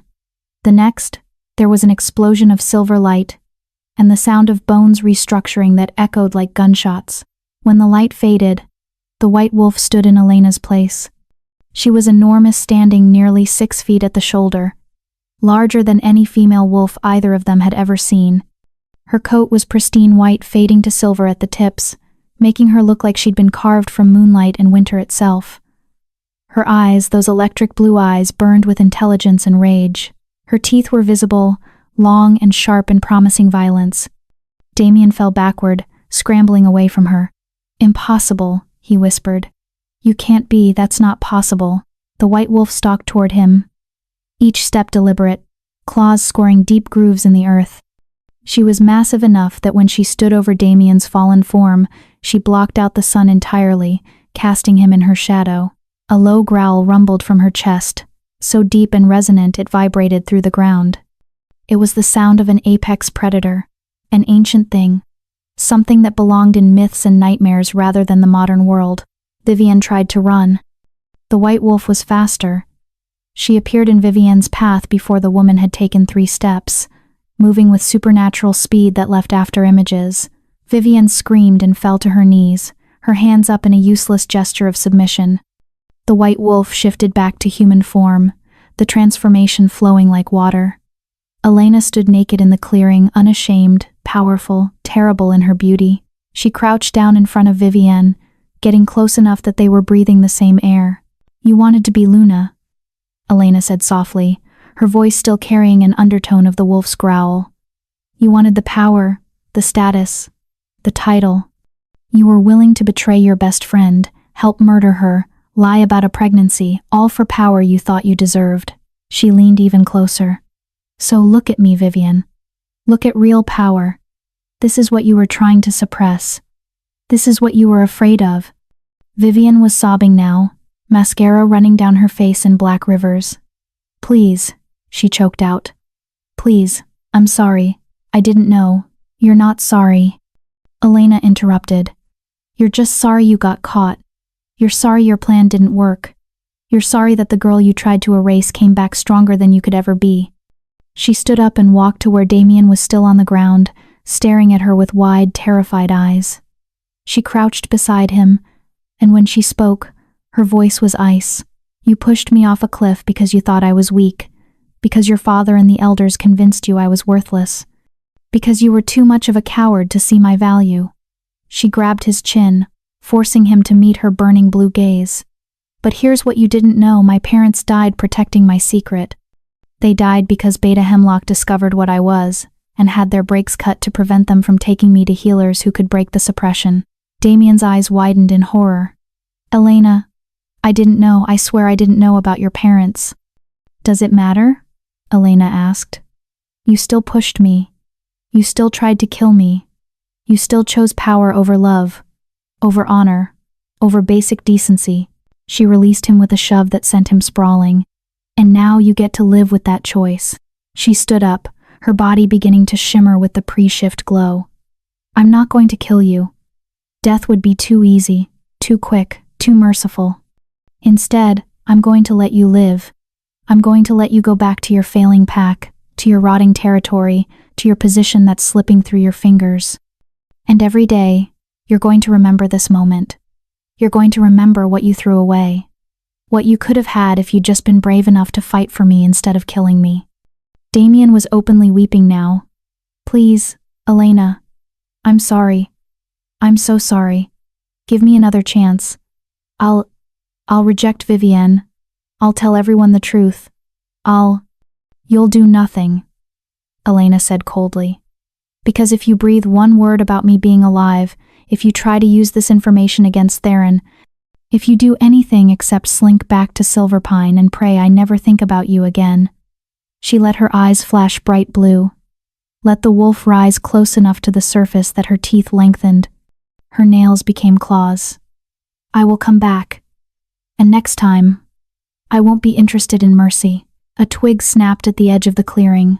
Theron emerged from the shadows, fully dressed, completely composed, as if he'd been watching the entire encounter.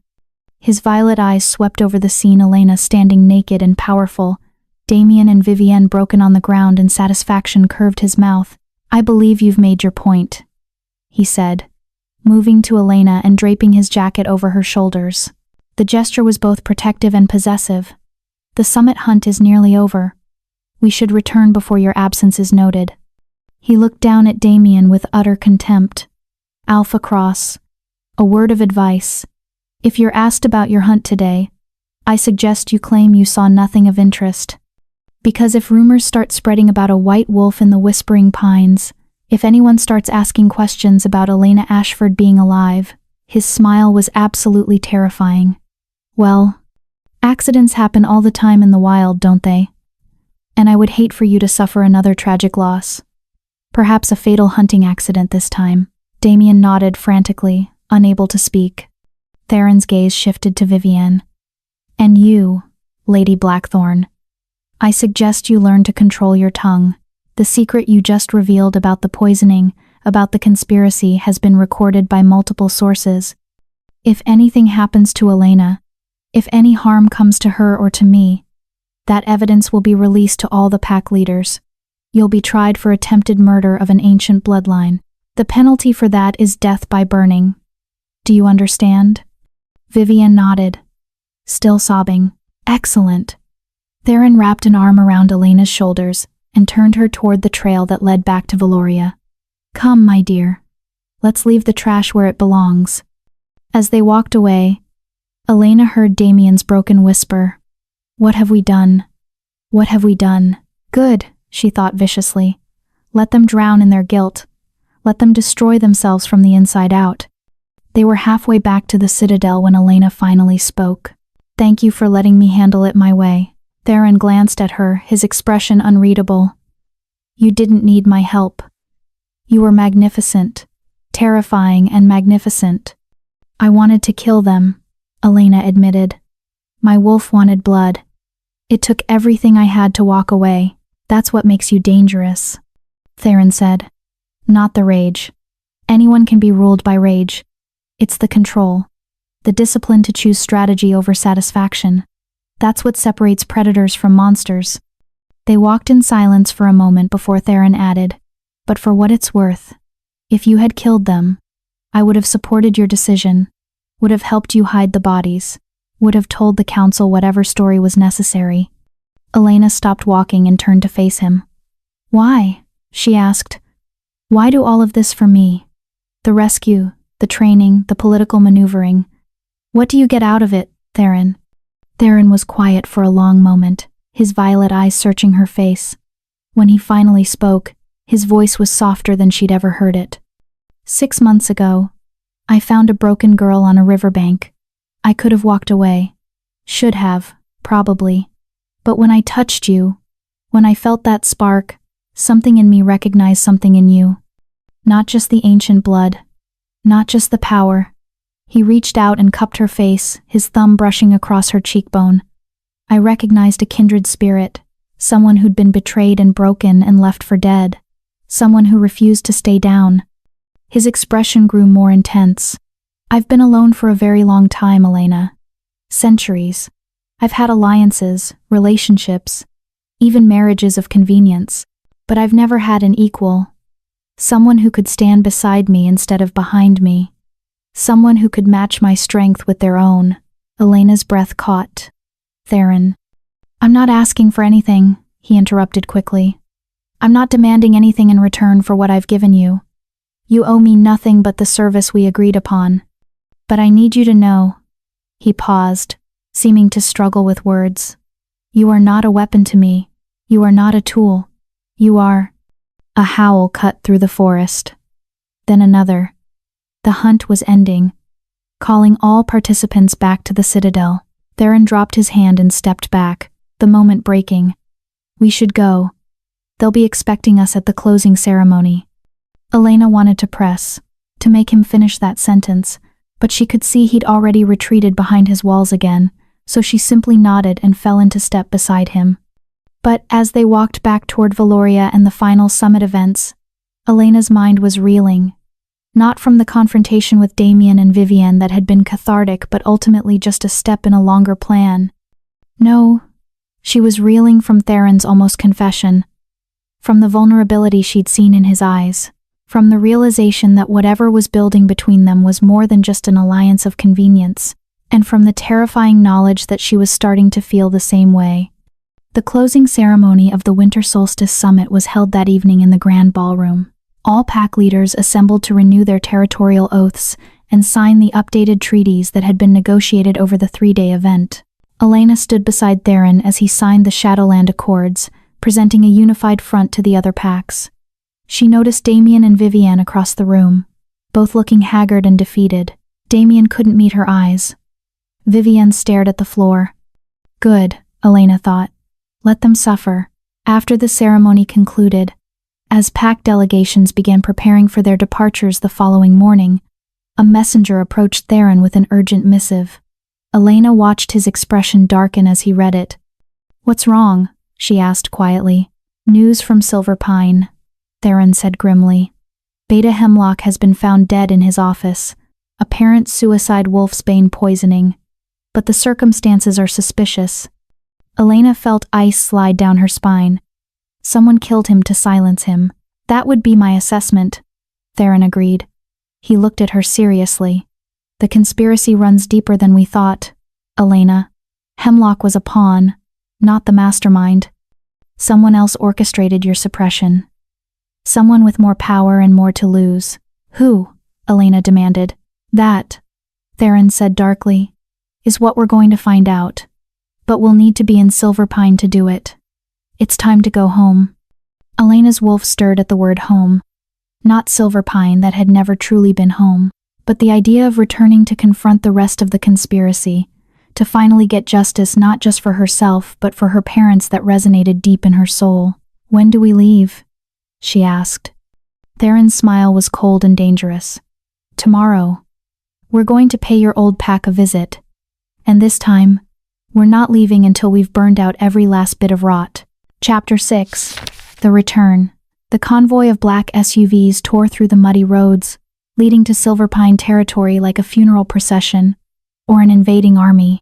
The distinction, Elena thought darkly, was merely a matter of perspective. Rain had returned, turning the world into varying shades of gray and brown.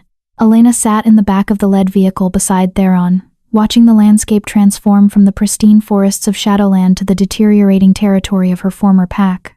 The change was stark and damning. Fields that should have been green with winter wheat were waterlogged and barren. The crops rotted in the ground. Fences sagged, broken and unmended. The few pack members she spotted on the roadside looked gaunt, their clothes worn and dirty. One old woman watched their convoy pass with hollow eyes that held no hope, only weary resignation. It's worse than I thought, Elena murmured, her enhanced vision picking up details she would have missed as a human. The land is dying. The land reflects its ruler, Theron said, his voice carrying no sympathy. When an alpha is corrupt, when leadership is built on betrayal and murder, the territory itself rejects them. It's the oldest law of our kind, the wolf and the land are one. Poison one, poison both. He gestured to a field where diseased livestock stood in ankle-deep mud. Damien Cross has been alpha for 3 months. In that time, crops have failed, game has migrated away, and the river, he pointed to a glimpse of the shadow vein visible through the trees, has turned brackish near Silver Pine borders. Nature is punishing them. Because Damien killed his fated mate, Elena said softly. The old superstition suddenly feeling very real. Because he murdered an ancient bloodline. Theron corrected. The land knew what you were, even if you didn't. When Damien pushed you off that cliff, he committed an abomination. The earth itself turned against him. Elena absorbed this, feeling a grim satisfaction. Damien hadn't just failed to silence her, he'd cursed himself and everyone who followed him. The convoy rolled to a stop in front of the Silver Pine pack house.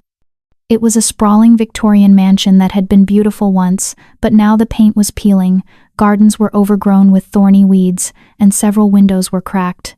It looked like a corpse of a house technically standing but fundamentally dead. Remember the plan. Theron said as his guards exited the vehicles and took up defensive positions. "We're here under the pretense of investigating Beta Hemlock's death and ensuring Silverpine's stability doesn't threaten regional security. But our real objective is to find out who ordered my parents killed and who orchestrated the poisoning," Elena finished, "and then make them pay." Theron's smile was sharp with approval. "Exactly." The massive oak doors of the pack house opened. An elderly man in formal butler's attire stood in the doorway, his face carefully neutral despite the obvious terror in his scent. Behind him, Elena could see movement pack members scrambling to prepare for the unexpected royal visit. "Alpha King Theron," the butler said, bowing deeply. We were not expecting Alpha Cross was not informed of your visit. Official visits are for allies," Theron said coldly, ascending the steps with Elena at his side. "Inspections are for packs under investigation. Where is Alpha Cross?" In his office, my lord. I'll inform him immediately." "Don't bother." Theron walked past him into the grand entrance hall. "We know the way." Elena followed, and the moment she crossed the threshold, a wave of memory hit her. She'd grown up in this house, had run through these halls as a child, had celebrated festivals in the great room to the left, had cried in the library to the right when the other children mocked her for being wolfless. But the girl who'd lived here was dead. The woman who returned was something else entirely. Pack members emerged from doorways and side rooms, drawn by the commotion. Elena recognized faces: pack elders, former schoolmates, neighbors who'd watched her grow up. They stared at her with expressions ranging from confusion to dawning horror as they recognized features they'd thought belonged to a dead girl. Can't be.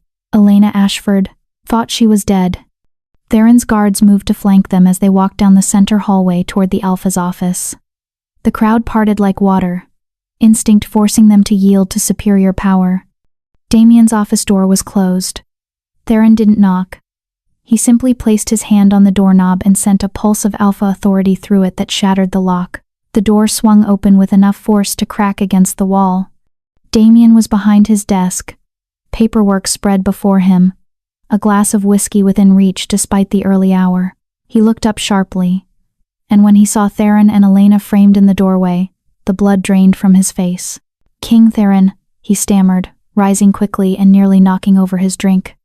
We weren't expecting. What brings you to Silverpine?"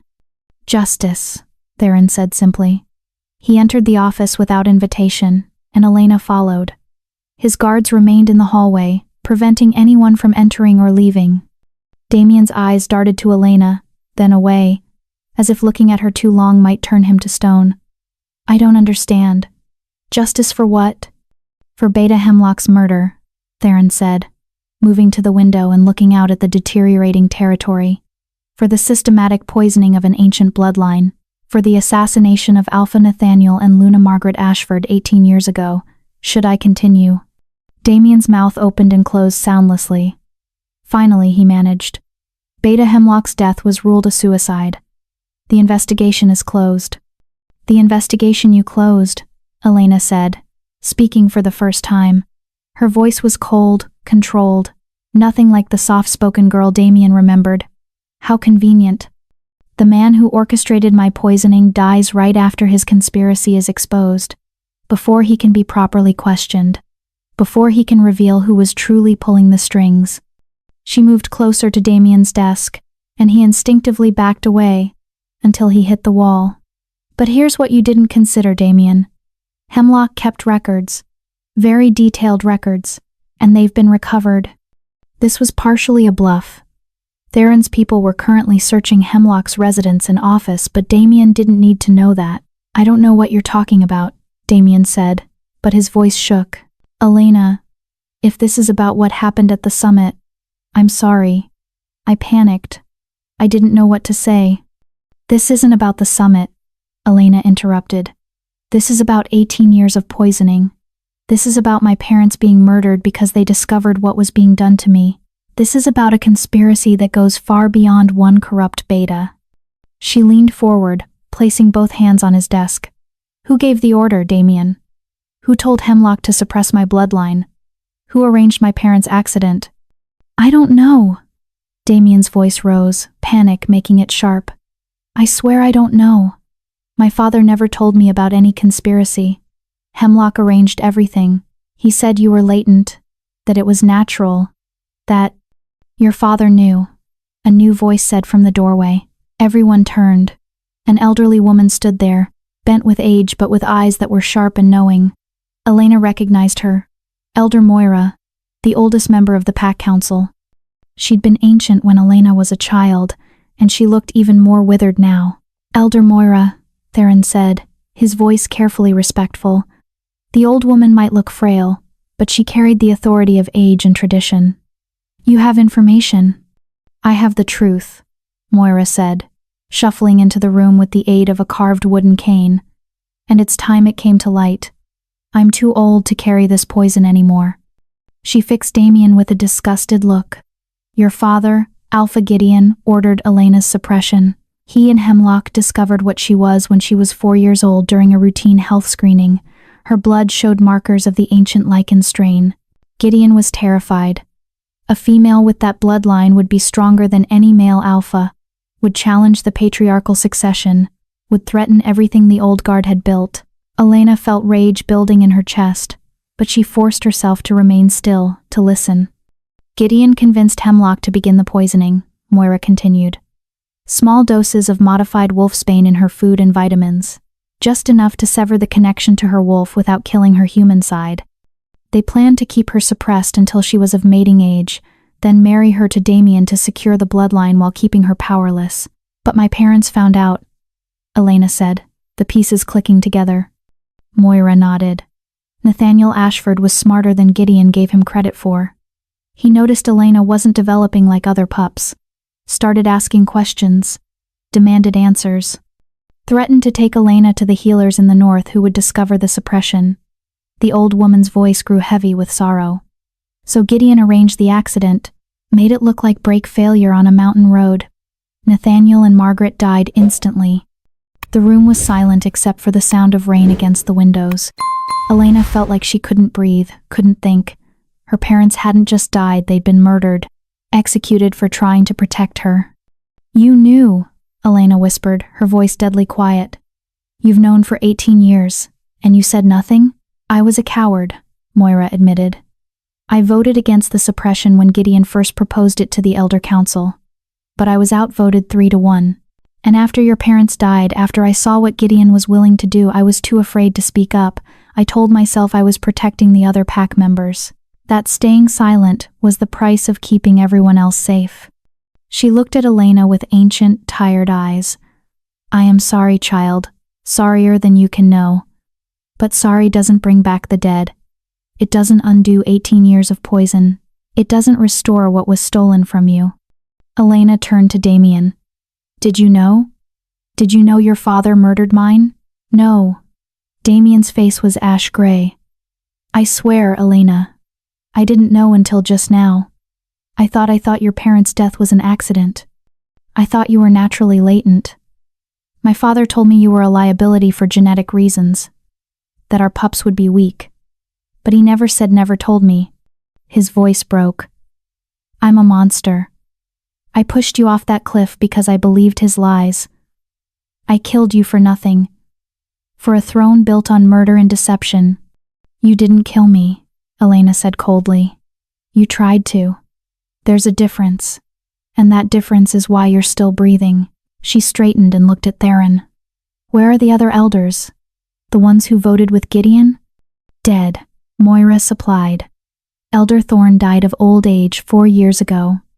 Elder Silas had a stroke last year. Only Elder Benedict remains, and he's in the care facility on the north side of the property. His mind is gone, he doesn't remember his own name, much less decades-old conspiracies. How convenient, Elena said bitterly. Everyone who could face justice is already gone. Not everyone, Theron said.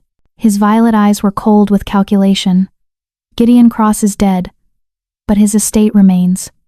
His assets. His legacy. He looked at Damien. How much of your pack's current resources came from your father's accumulated wealth? Damien looked confused by the question. Most of it. My personal accounts, the pack operating funds, the property deeds, it all passed to me when he died. Why? Because Theron said with dark satisfaction. Under ancient pack law, assets acquired through crimes against the Lycan bloodline are forfeit. Every coin Gideon earned while suppressing Elena, every property he bought, every investment he made, all of it is illegally obtained and subject to seizure. Damien's face went white. You can't, that's everything. That's the entire pack's financial foundation. Then you should have chosen your father more carefully, Theron said without sympathy. He pulled out his phone and sent a quick message. My lawyers will be here tomorrow to begin the asset recovery process. Everything Gideon owned now belongs to Elena as restitution for crimes against her person and bloodline. But the pack members, Damien protested desperately. They had nothing to do with this. They're already starving. If you take everything, the pack members will be given a choice, Elena said, and everyone turned to look at her. They can remain under your leadership, Damien, in which case they share your fate. Or, she paused, letting the word hang, they can swear loyalty to me. The room went silent. You? Damien breathed. You want to take over Silverpine? I want justice, Elena corrected. And justice means tearing down everything built on corruption and rebuilding it the right way. Silverpine Pack is dying under your leadership. The land itself rejects you. The crops fail. The game flees. The river turns foul. You know why. Damien said nothing, but his silence was answer enough. Elena turned to Elder Moira. Gather the pack, everyone who can walk, in the Great Hall. 1 hour. Moira studied her for a long moment, then nodded slowly. As you command, Ancient One. The title Ancient One, reserved for the original Lycan bloodlines, hung in the air like a benediction or a threat depending on who was listening. An hour later, every member of Silverpine Pack who could attend had crowded into the Great Hall. Elena stood on the raised platform where alpha announcements were traditionally made, with Theron beside her and his guards positioned strategically around the room. Damien stood off to the side, looking like a man watching his own execution. Elder Moira had done her work well. The pack members packed the space over 300 wolves, from elders to pups, all staring at Elena with expressions ranging from confusion to hope to fear. Many of you remember me, Elena began, her voice carrying to the back of the hall without needing to shout. 6 months of training with Theron had taught her how to project authority. I am Elena Ashford, daughter of Nathaniel and Margaret Ashford. 18 years ago, my parents were murdered by Alpha Gideon Cross because they discovered I was being systematically poisoned to suppress my bloodline. Gasps and murmurs rippled through the crowd. For 18 years, I was fed modified wolfsbane in my food and vitamins. Elena continued. I was told I was latent, broken, worthless. I was made to feel like a burden on this pack. And when I became an inconvenience to Damien Cross's political ambitions, she gestured to the pale alpha. I was pushed off Widow's Peak to die in the river below. More gasps. Some pack members looked shocked. Others looked guilty, ashamed they'd believed the lies. But I didn't die, Elena said, and she let her eyes flash electric blue. I was saved by the Alpha King. The poison was flushed from my system, my wolf was freed. And I learned the truth, I am not broken. I never was. I carry the blood of the first Lycans, the ancient strain, the original shifters. She let that sink in for a moment before continuing. Silverpine Pack is dying. Your crops fail. Your livestock sicken. Your river turns toxic. You know why, even if you don't want to admit it. The land rejects corrupt leadership. Nature punishes those who betray the sacred bonds of pack and mate. Elena's voice hardened. Damien Cross pushed his fated mate off a cliff. He tried to murder an ancient bloodline. And whether you knew about the conspiracy or not, you've all benefited from it. You've all accepted his leadership. You've all looked the way while your territory rotted. The pack members shifted uncomfortably, unable to meet her gaze. So here's what's going to happen, Elena said. Effective immediately, all assets belonging to the estate of Gideon Cross are forfeit as restitution for crimes against my bloodline. That includes pack operating funds, property deeds, and business holdings. Panic rippled through the crowd. Someone shouted, "But that's everything! How will we survive?" That depends on you, Elena replied. You have a choice. You can remain loyal to Damien Cross. You can follow him into whatever future awaits a cursed alpha ruling a dying territory, in which case, you're on your own. She paused, letting the weight of that option settle. Or you can swear loyalty to me. You can accept me as your Alpha and Luna. You can work to rebuild what corruption destroyed. And in exchange, I will break the curse. I will heal the land. I will restore Silverpine to what it should have been all along. But you can't be Alpha. Someone in the crowd protested. You're female. The ancient laws. The ancient laws. Elder Moira's voice cut through the objection. State that lichen blood supersedes gender. An ancient bloodline female outranks any alpha male. This is the oldest law, written before patriarchy twisted our traditions. Elena inclined her head in, thanks to the elder, then addressed the pack again. I'm not asking you to decide right now. I'm giving you 3 days. 3 days to think about what kind of pack you want to be. 3 days to decide if you want leadership built on lies and murder, or leadership built on truth and strength. She stepped forward to the edge of the platform. But know this: if you choose me, I will not be a soft leader. I will not tolerate betrayal. I will not accept weakness. I will demand loyalty, discipline, and hard work. We will rebuild Silverpine from the ground up, and it will be painful and difficult. But at the end of it, you'll have a pack worth being proud of again. Silence filled the hall. Then, from the back, an old man stepped forward. Elena recognized him, Gideon Thornfield, a farmer whose fields bordered her parents' old property. I choose you, Elena Ashford, Gideon said, his voice strong despite his age. Your father was a good man. Your mother was a good woman. They deserved better than what Gideon Cross gave them. And so did you. He dropped to one knee. I swear my loyalty to you, Ancient One. For a moment, nothing happened. Then a young mother with 2 pups clutching her skirts stepped forward. I choose you too. My children deserve a future that isn't cursed. She knelt.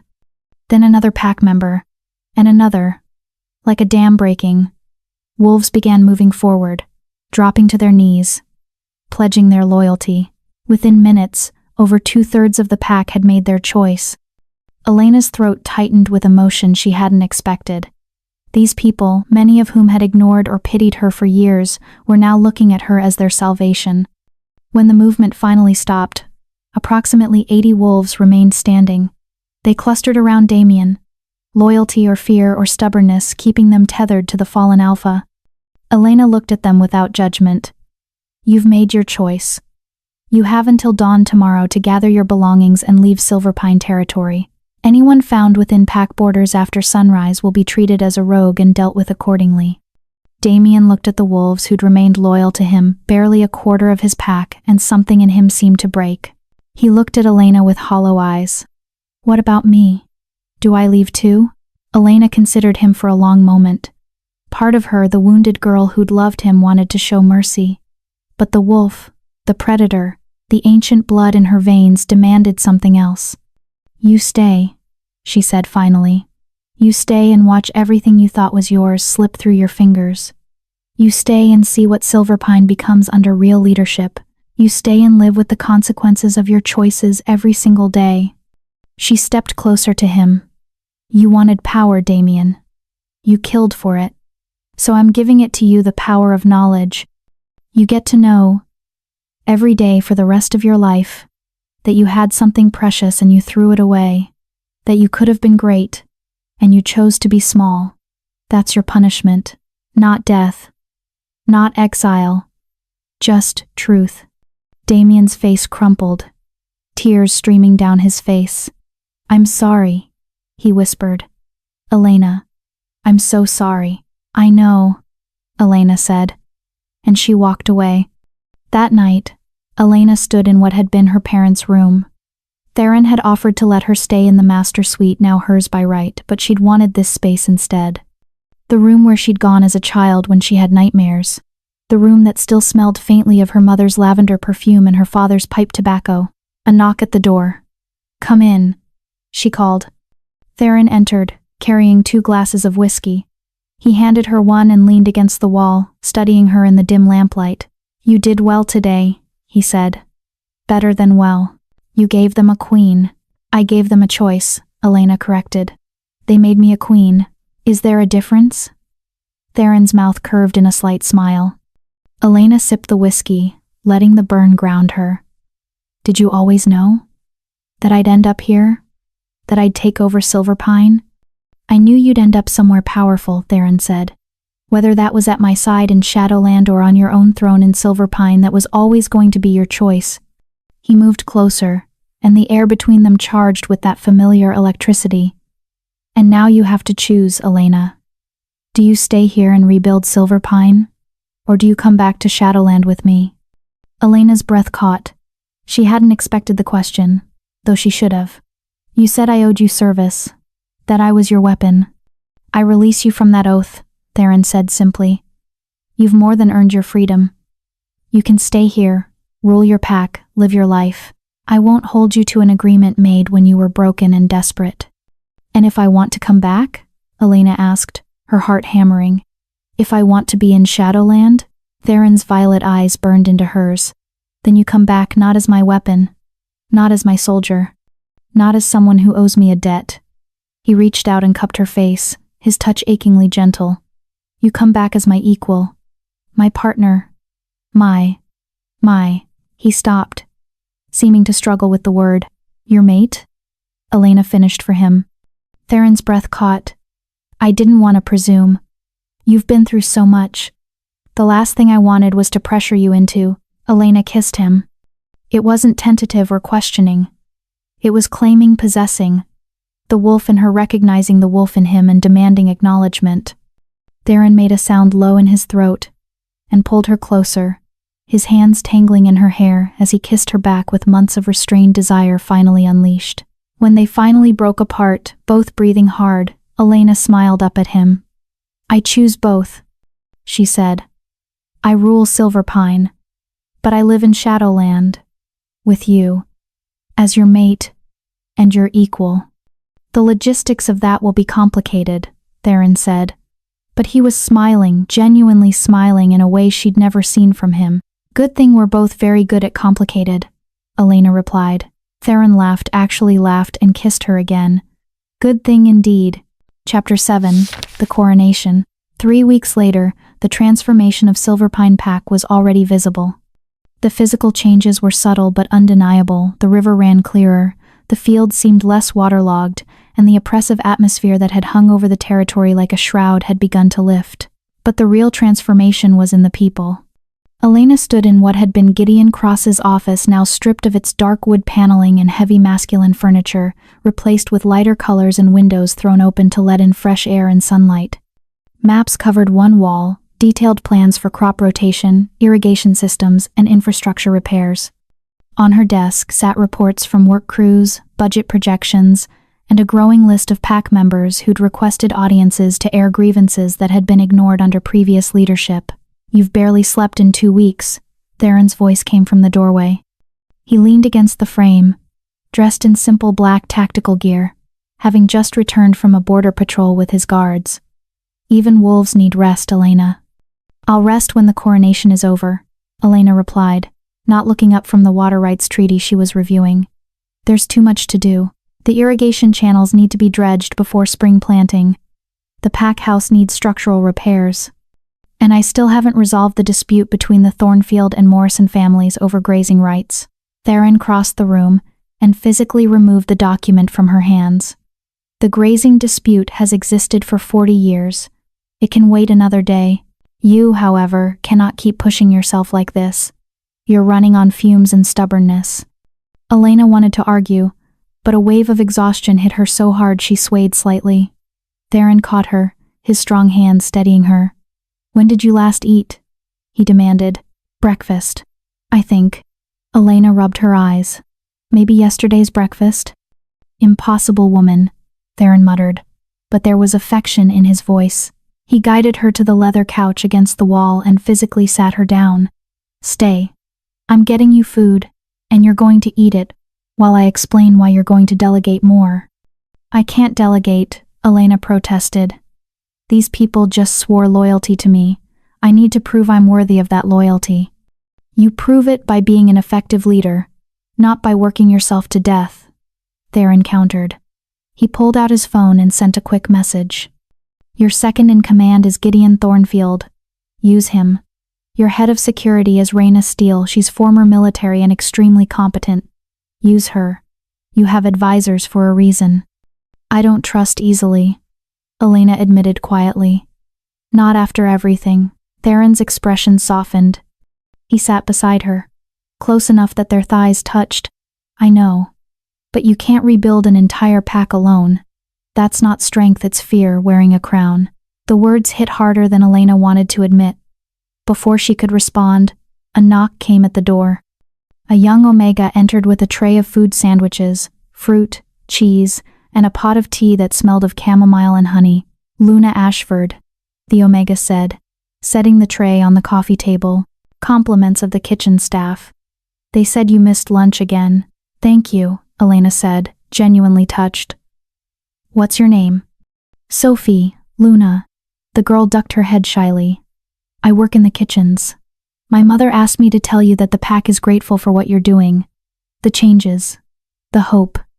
After Sophie left, Elena stared at the food with an odd tightness in her chest. They're calling me Luna already. I haven't even been officially coronated. They're calling you what you are, Theron said, pushing the plate toward her. Now eat before I have to feed you myself. Elena picked up a sandwich and took a bite, suddenly realizing how ravenous she was. Tell me about your coronation, she said between bites. What should I expect? Theron leaned back, his expression going distant with memory. Mine was 200 years ago and involved significantly more blood sacrifice than yours will. Different times. He caught her alarmed look and smiled. Metaphorical blood sacrifice. Mostly. I had to defeat 3 challengers in ritual combat to prove my right to rule. Will I have to fight? Elena asked. Technically, any pack member can issue a challenge during the coronation ceremony, Theron explained. It's their last chance to object to your leadership before you're formally recognized by the High Council. But given that you're an ancient bloodline, and you've already proven your power, his eyes gleamed with remembered pride. I doubt anyone will be stupid enough to challenge you. And if they do? Elena pressed. Then you put them down quickly and decisively, Theron said without hesitation. You're not that soft girl anymore, Elena. You're an alpha. If someone challenges you, it's not personal, it's political. They're testing whether you have the spine to lead. Show them you do. Elena nodded, filing that away. What about the mating bond? I know the ceremony is technically separate from the coronation, but everyone expects we'll formalize it during the same event. Theron's expression shifted, becoming more intense. The mating ceremony is sacred, permanent. Once the bond is formalized before witnesses and acknowledged by pack magic, it can't be broken except by death. He reached out and took her hand. Are you certain this is what you want? I meant what I said. I released you from any obligation to me. If you'd rather rule Silverpine independently. I'm certain, Elena interrupted. The question is whether you're certain. You've been alone for centuries. You've ruled absolutely with no one to question you. Can you really share power with someone who won't just follow orders? Theron's laugh was low and rough. Elena, I don't want someone who follows orders. I've had centuries of that and it's boring as hell. I want someone who challenges me. Someone who makes me think. Someone who's strong enough to tell me when I'm wrong and powerful enough that I actually listen. He leaned closer, his violet eyes capturing hers. I want you. Not the broken girl I found on the riverbank. Not some idealized fantasy of what you could be. You exactly as you are now, fierce and stubborn and still learning your power. That's what I want. Elena's breath caught. Then you'll have me. On one condition. Name it. We rule as equals, Elena said firmly. Not you granting me power. Not me deferring to your authority. True equals. What's mine is yours. And what's yours is mine. Including decision-making, resources, and respect. Done, Theron said immediately. I wouldn't want it any other way. He paused, then added with dark humor, Though I reserve the right to occasionally pull rank when you're running yourself into the ground like you've been doing. Elena smiled despite herself. Deal. But I reserve the right to ignore you when I think you're being overprotective. Wouldn't expect anything less. Theron kissed her, soft and sweet, then pulled back. Now finish eating. The ceremony is in 3 days, and you need to be at full strength. The day of the coronation dawned clear and cold, the first genuinely beautiful day Silverpine had seen in months. It felt like an omen, the land itself acknowledging the change in leadership. The ceremony was held in the sacred grove, a clearing deep in Silverpine's oldest forest where pack rituals had been performed for generations. Ancient oaks formed a natural cathedral, their branches interlocking overhead to create a living ceiling. At the center of the clearing stood a massive stone altar carved with symbols that predated modern language: wolf heads, moons, spirals representing the eternal cycle of death and rebirth. Every member of Silverpine Pack who'd sworn loyalty to Elena was present, arranged in concentric circles around the altar. Representatives from neighboring packs had been invited as witnesses, not just out of courtesy, but as political necessity. Elena's claim to Silverpine needed to be recognized by the broader wolf community or her rule would be seen as illegitimate. Elena waited in a preparation tent at the edge of the grove, wearing ceremonial robes that had belonged to her grandmother, white silk embroidered with silver thread in patterns that caught the light like moonlight on water. Her hair was unbound, flowing down her back in pale waves. The nightshade sigil gleamed at her throat. "You look like an ancient queen," a voice said from the tent entrance. Elder Moira entered, moving more easily than Elena had ever seen her. The old woman studied her with knowing eyes. "Your mother would be proud. Your father, too." Elena's throat tightened. "I wish they were here to see this." "They are," Moira said with certainty. "The dead don't leave us, child. They live in the land, in the wind, in the blood we carry. Your parents are here. They've been here all along, waiting for this moment." The elder reached into her robes and pulled out a small wooden box. "This belonged to your mother. Margaret asked me to keep it safe and give it to you when the time was right. I think that time is now." Elena opened the box with shaking hands. Inside was a ring's simple silver band engraved with ancient runes, and beneath it, a letter written in her mother's flowing script. "My dearest Elena, if you're reading this, it means the truth has finally come to light. It means you've survived the darkness we tried to protect you from. It means you've become what we always knew you could be. Your father and I discovered what was being done to you when you were 4 years old. We tried to fight it, tried to expose it, but Gideon Cross was too powerful and we were too naive. We thought love and truth would be enough. We were wrong. This ring belonged to your grandmother, and her grandmother before her. It's been passed down through the Ashford line for 10 generations, always to the strongest female, never to the males, because our line carries something precious that only shows in daughters. Power. True power. Wear this ring and know that you are not broken. You never were. You are exactly what you were always meant to be. A leader. A warrior, a queen in your own right. We love you, Elena. We will always love you. Live well. Live fiercely. Live without apology. Your mother, Margaret Ashford." Elena read the letter 3 times, tears streaming down her face. Elder Moira said nothing, simply stood witness to her grief and her healing. Finally, Elena slipped the ring onto her right hand. It fit perfectly, the metal warming against her skin as if recognizing her blood. "Thank you," she whispered to Moira, "for keeping it safe, for telling the truth when it mattered." "I should have spoken sooner," Moira said with deep regret. "I should have been braver. But the past cannot be changed, only the future. So go out there and build a future worthy of your parents' sacrifice." The ceremony began at noon when the sun was at its highest point. Elena walked into the sacred grove alone. Tradition dictated that she enter without escort or champion, proving she came to power through her own strength. The pack members parted as she walked down the center aisle, their eyes tracking her movement. Some looked at her with hope, others with curiosity. A few with barely concealed skepticism, especially the older males who'd grown up believing females couldn't lead. Theron stood to the side with the other pack representatives, dressed in full ceremonial regalia as Alpha King. His violet eyes tracked her every movement, pride and possessiveness radiating from him in waves. Elena reached the stone altar where Elder Moira waited, along with 2 other surviving elders who'd been neutral in the previous regime. The ceremony was being presided over by a representative from the High Council, an ancient female named Celeste, who'd been officiating coronations for longer than most packs had existed. Elena Ashford. Celeste's voice rang out, magically amplified to reach every corner of the grove. You stand before your pack, and before the eyes of the wolf community. You claim leadership of Silverpine Pack by right of blood and by right of conquest. Do you understand what you claim? I understand, Elena said clearly. To be alpha is to be first in battle and last in retreat, Celeste continued, reciting the ancient words. To be alpha is to bear the weight of every decision and the consequences of every failure. To be alpha is to sacrifice self for pack, always and without exception. Do you accept this burden? I accept it. Then let any who would challenge this claim come forward now, Celeste declared, or forever hold their silence. Elena's muscles tensed, ready for combat. For a long moment, nothing happened. The grove was silent except for the wind through the trees. Then movement in the crowd.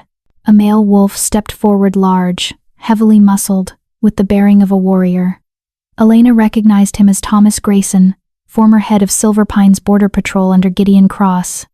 He'd been one of the wolves who'd remained loyal to Damien initially, but had switched sides after seeing Elena's power. I challenge, Thomas said, his voice carrying. Not because I doubt your blood, Luna Ashford, but because tradition demands proof of strength.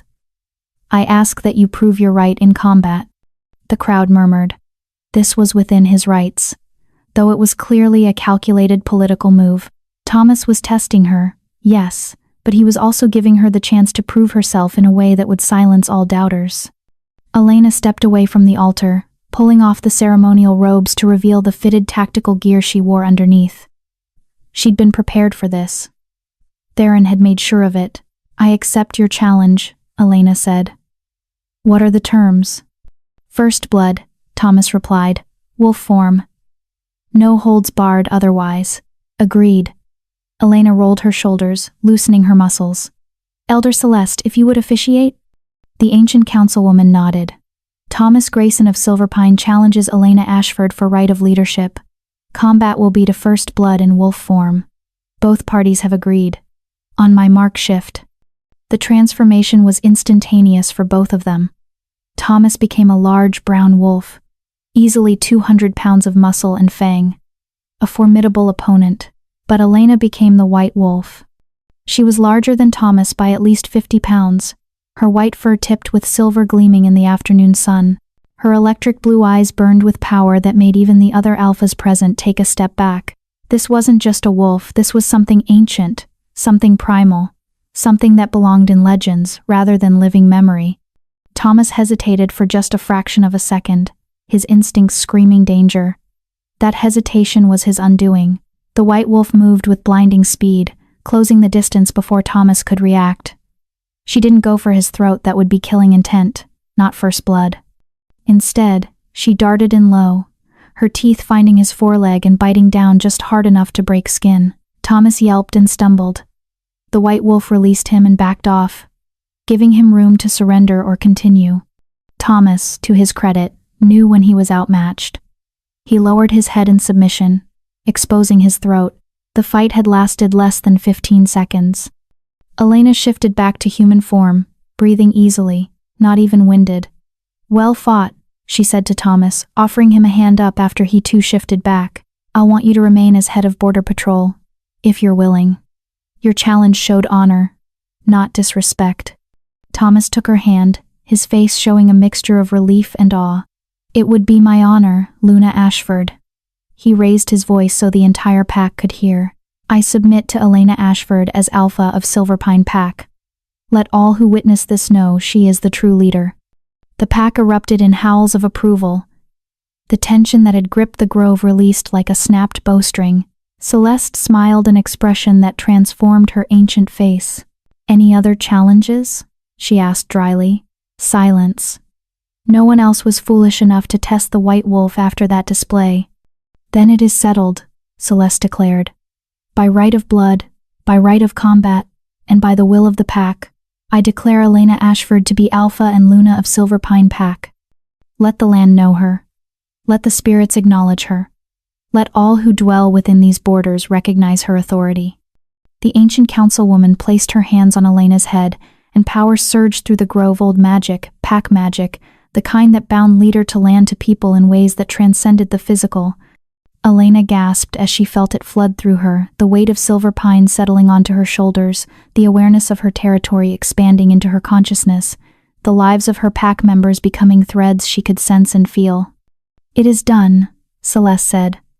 "Rise, Alpha Elena Ashford of Silverpine." Elena stood, and she was no longer just a woman. She was Alpha. She was Luna. She was the living embodiment of Silverpine Pack. The mating ceremony followed immediately, before the gathered witnesses and pack members. This was Theron's tradition, not Silverpine's, but no one objected to combining the ceremonies. Partly because it was practical, but mostly because no one wanted to risk offending the Alpha King. Theron stepped forward to stand beside Elena at the altar. This close, the power radiating from both of them was almost visible, violet and blue, shadow and moonlight, perfectly complementary. "The mating bond is the oldest of our traditions," Celeste said, beginning the ancient rites. "It supersedes pack, supersedes territory, supersedes all other bonds. To mate is to become one in flesh, in spirit, in power." She looked at Theron. "Theron Nightshade, Alpha King of Shadowland, do you offer the bond to Elena Ashford?" "I do," Theron said, his voice resonating with power. "I offer my blood, my bone, my soul, from this life to whatever comes after. Elena Ashford, Alpha of Silverpine, do you accept this bond?" Elena met Theron's violet gaze, seeing centuries of loneliness and the hope of finally ending it. "I accept. I offer my blood, my bone, my soul, from this life to whatever comes after." "Then seal the bond," Celeste commanded. Theron pulled out a ceremonial blade and made a shallow cut across his palm. Elena did the same. They clasped hands, their blood mingling, and the moment their blood touched, power exploded through the grove. The mating bond snapped into place, a connection so profound it was like gaining an entirely new sense. Elena could feel Theron's emotions, his thoughts, his very heartbeat, and she knew he could feel hers just as clearly. They were still separate people, but also somehow one entity now. Two wolves. One pack. "It is done," Celeste declared, her voice carrying satisfaction. "Before the pack, before the spirits, before the very earth itself, Theron Nightshade and Elena Ashford are mated. Let no one tear asunder what the bond has joined." The pack erupted in howls again, celebrating both their new alpha and her powerful mate. Other pack representatives came forward to offer congratulations and subtle political overtures. The celebration would continue for hours, probably into the night.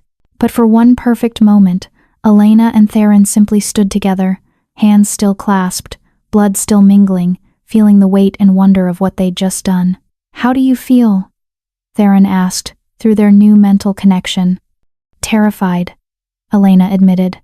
"Complete, powerful, overwhelmed. All of it at once." "Welcome to being mated to an Alpha King," Theron said with dark humor. "It only gets more complicated from here." Elena laughed, genuinely laughed for the first time in what felt like years. "Good. I like complicated." "I know you do," Theron said, and kissed her as the pack howled their approval and the sun shone down on Silverpine with a warmth that hadn't been felt there in months. The curse was broken. The Alpha was crowned.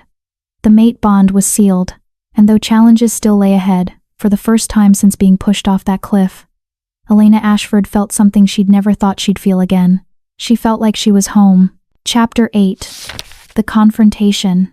The weeks following the coronation passed in a blur of activity. Silverpine's transformation accelerated, the river ran clear and cold again, fish returning to waters that had been dead for months. The fields, though still recovering, showed the first green shoots of new growth. Pack members who'd been gaunt and hollow-eyed began to fill out, their wolves becoming stronger as the land healed beneath them. But there were still loose ends, still unfinished business that gnawed at Elena every time she passed the small cottage on the eastern edge of Pack territory where Damien Cross lived in exile. It was there that Theron found her one evening, standing at the tree line, staring at the cottage with an expression he couldn't quite read. "You've been avoiding this," Theron said, coming to stand beside her. Through their bond, he could feel the turmoil in her anger and pity, and residual hurt all tangled together. "I don't know what to do with them," Elena admitted. "Damien and Vivian. They're still here, still part of the pack, but everyone knows what they did. It's like having an infected wound that won't heal because I keep refusing to deal with it." "What do you want to do?" Theron asked carefully. "Not what you think you should do as Alpha. What do you, Elena, want?" Elena was quiet for a long moment. "Part of me wants them gone. Exiled. Erased from my life completely. But another part." She trailed off, struggling with words. "Another part wants them to understand," Theron finished. "Wants them to truly comprehend what they destroyed and what they lost." Elena nodded. "Is that petty? Vengeful?" "It's human," Theron said. "And Wolf. We're creatures of justice and balance. What was taken should be restored. What was broken should be acknowledged." He turned her to face him. "But you need closure, Elena. We both know this. So let's finish it. Tonight." Elena took a deep breath, feeling the decision settle in her bones. "Tonight," she agreed. They went to Damien's cottage as the sun was setting, painting the sky in shades of blood and gold. Theron's guards flanked them not because they expected violence, but because this was official pack business and required witnesses. Elena knocked on the door with more force than necessary. It opened almost immediately, as if Damien had been waiting. He looked terrible. The handsome, confident alpha heir was gone, replaced by a man who looked like he'd aged a decade in 3 months. His eyes were hollow, his face gaunt, his hands shaking slightly as he gripped the doorframe. "Elena," he breathed. "Luna. I wasn't expecting." "Is Vivian here?" Elena asked, her voice professionally cold. Damien nodded mutely and stepped aside. The cottage was small, 2 rooms, sparsely furnished.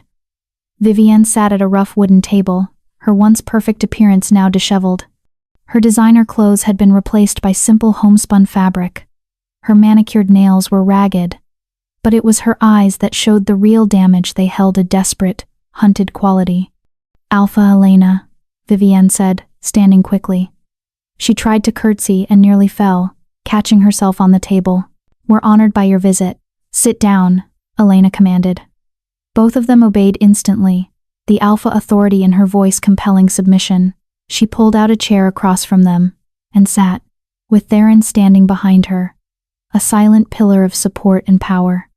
"3 months ago, you pushed me off a cliff," Elena began without preamble. "You tried to murder me to secure your political position and cover up a conspiracy of poisoning and assassination that had been going on for 18 years. Damien flinched with each word like they were physical blows. "Since then, I've taken back Silverpine. I've broken the curse your actions created. I've begun healing the damage your leadership caused. And I've done all of this while you've lived here, watching, existing in a kind of limbo." Elena leaned forward. "That ends tonight. One way or another. Are you going to kill us?" Vivian asked, her voice barely a whisper. "I haven't decided yet," Elena said honestly. "That's why we're here. I want to understand something. I want to know why. Not the politics of it, I understand those. I want to know how 2 people I trusted, 2 people I loved, could look me in the eye and choose murder." Damien's face crumpled. "Elena, I was weak. I was scared. My father filled my head with ideas about strong bloodlines and political necessity, and his voice broke. I know those aren't excuses. I know there's nothing I can say that makes it right. But I need you to understand. I didn't want to do it. I thought I had to. For the pack. For the future." "You thought you had to murder your mate for the pack?" Elena's voice was ice. "The pack that's now thriving without you? The territory that's healing because you're not leading it anymore?" "I was wrong," Damien whispered. "About everything. About you being weak. About power coming from bloodlines. About what makes a good alpha. I was wrong. And by the time I realized it, it was too late. You were already falling. Elena turned to Vivienne. And you? What's your excuse? Vivienne's hands twisted in her lap. Jealousy, she said finally. The word bitter. You had everything I wanted. The ancient bloodline. Damien's childhood affection. The respect of the pack members, even though you couldn't shift. You were loved without earning it. And I worked so hard to be perfect. To be strong. To be everything a Luna should be. But it was never enough. You were always there. Always the standard I couldn't reach. She looked up, tears streaming down her face. So when my father told me about the plan, when he said we could remove you, and I could take your place, I jumped at it. I told myself you didn't deserve what you had. That I would be a better Luna. That I was doing the pack a favor. She laughed bitterly. I was lying to myself. I just wanted what you had, and I was willing to kill for it. You were my best friend, Elena said, and for the first time, real emotion cracked through her professional facade. We grew up together. I trusted you with everything. How could you smile in my face while helping to poison me? How could you stand there on that cliff and watch Damien push me? I don't know, Vivienne sobbed. I don't know. I keep asking myself that. I keep seeing your face as you fell. And I can't sleep anymore. I can't eat. Every time I close my eyes, I see you screaming as you disappeared into the river. Good, Elena said coldly. You should see it. You should never forget it. Because that's the real punishment, living with what you've done. Living with the knowledge that you destroyed something precious out of petty jealousy and ambition. She stood up, her chair scraping against the floor. I could kill you both. Pack law would support it. You attempted to murder your Luna. The penalty is death by any means the Alpha chooses. I could shift right now and tear out your throats, and everyone would say it was justice. Damien closed his eyes, accepting his fate. Vivienne continued to cry silently. But I'm not going to kill you, Elena continued, because death is easy. Death is escape, and I want you to live with this. I want you to spend every day of your miserable lives remembering what you lost. What you could have had if you'd just been brave enough, strong enough, to be decent people. She moved to the door, then paused. However, you can't stay here. Your presence poisons this territory. You're a reminder of corruption and betrayal, and Silver Pine deserves better. So here are your options.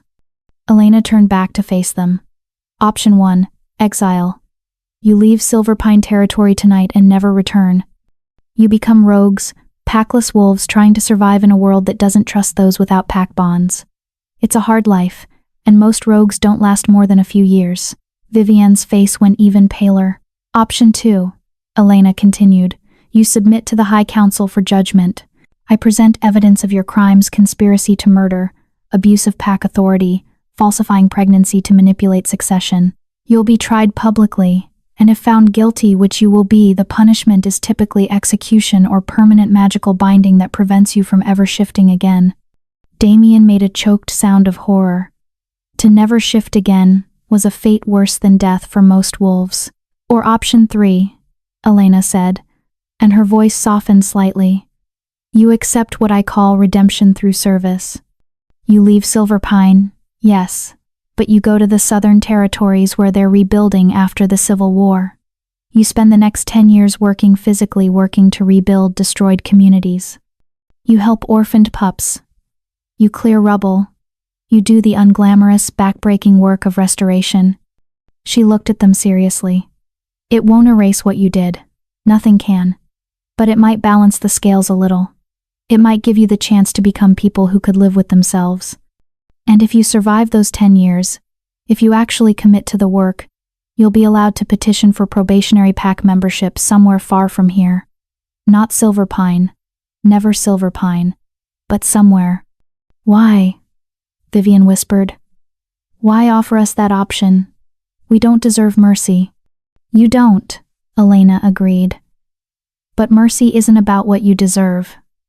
It's about who I choose to be. And I choose to be better than you. Better than your father. Better than Gideon Cross. She straightened her shoulders. You have until dawn to decide. Tell my guards which option you choose. If you try to run, if you choose exile and then try to return, or if you endanger anyone during your redemption service. Her eyes flashed electric blue. I will personally hunt you down and finish what should have been finished on that cliff. She walked out without waiting for a response. Theron followed, and they made it to the tree line before Elena's composure finally cracked. She braced herself against a tree, breathing hard, fighting back tears she didn't want to shed. Theron said nothing, just pulled her into his arms and let her shake. I hate that part of me still cares, Elena said against his chest. I hate that I couldn't just kill them. I hate that I'm still soft enough to offer mercy. That's not softness, Theron said firmly. That's strength. It takes no courage to kill your enemies. It takes tremendous courage to find another way.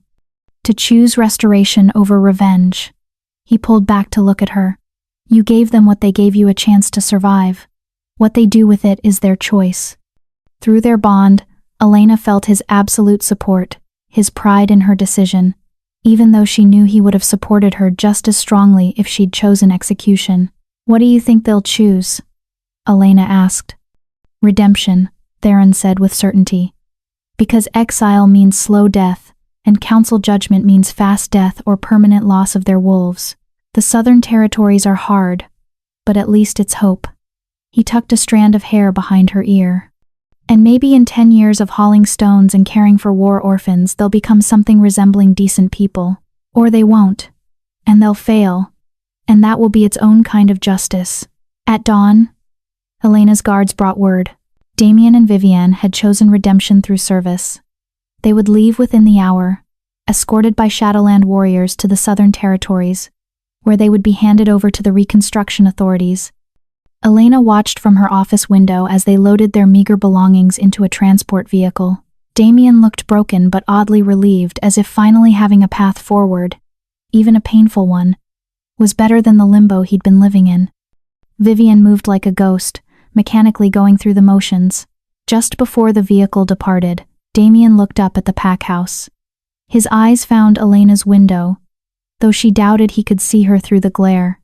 He placed his hand over his heart, the old pack gesture of loyalty and respect, and bowed his head.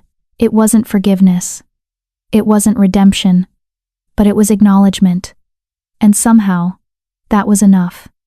Elena turned away from the window as the vehicle disappeared down the road. It's done, she said to Theron, who'd remained with her throughout the vigil. How do you feel? He asked. Elena considered the question. Lighter, she said finally. Like I was carrying something heavy and didn't realize it until I set it down. She moved into his arms, drawing comfort from his solid presence. There's someone else's problem now. Someone else's chance at redemption or cautionary tale. I'm done with them. Good, Theron said. Because we have other things to focus on. The spring planting festival is in 2 weeks. The border negotiations with Ironwood Pack need your attention. And his voice took on a teasing note. I believe there's the matter of formally announcing our mating bond to the broader Pack Alliance. Elena groaned. More politics. More ceremonies. Is this what being alpha is? Just endless formal events? It's about 50% formal events, 30% paperwork, and 20% actual crisis management, Theron said with a laugh. Welcome to leadership. It's tedious and exhausting, and you'll never have a moment's peace again. Sounds perfect, Elena said, surprising herself by meaning it. Because for all the exhaustion and responsibility, this was hers. She'd built it, she'd earned it, she'd survived being murdered to claim it. A knock at the door interrupted them. Gideon Thornfield entered, looking apologetic. Sorry to disturb, Luna, but there's a situation at the southern border. Ironwood Pack is requesting an emergency meeting. They say it's urgent. Elena sighed and pulled away from Theron's embrace. What kind of urgent? They wouldn't say over communication channels, Gideon replied, but they've sent Alpha Garrett himself rather than a messenger. That suggests it's serious. Theron's expression sharpened. Garrett doesn't leave Ironwood territory lightly. Something's wrong. He looked at Elena. We should see him immediately. Elena nodded, already shifting into alpha mode, personal feelings compartmentalized, strategic thinking engaged. Have him brought to the formal receiving room. full pack protocols. If Ironwood is asking for help, we need to understand what we're dealing with before we commit to anything. As they walked through the pack house to meet with Alpha Garrett, Elena felt the weight of leadership settling more comfortably on her shoulders. This was what she was now, not just a survivor of attempted murder, not just a woman seeking revenge, but a true alpha with responsibilities that extended beyond her own pack's borders. You know, Theron said through their bond as they prepared to enter the receiving room, watching you step into your power never gets old. You're magnificent when you're in alpha mode. I learned from the best, Elena replied, letting warmth color her mental voice. You did, Theron agreed. But what you've become, that's all you. They entered the receiving room together, ready to face whatever new challenge awaited. Because that was what alphas did. They faced problems, solved crises, and protected their people. No matter how tired they were, no matter how much they'd already survived. Elena had died on a riverbank 6 months ago. But what had risen in her place was something the world hadn't seen in centuries. A true alpha, a white wolf, a queen in her own right. And she was just getting started. Alpha Garrett stood as they entered, a gesture of respect between equals rather than submission. He was an older wolf, gray-haired and scarred, with the bearing of someone who'd survived more battles than he cared to remember. Alpha Elena, King Theron, Garrett said, bowing his head slightly. Thank you for seeing me on such short notice. Alpha Garrett, Elena replied formally. Your presence honors Silverpine.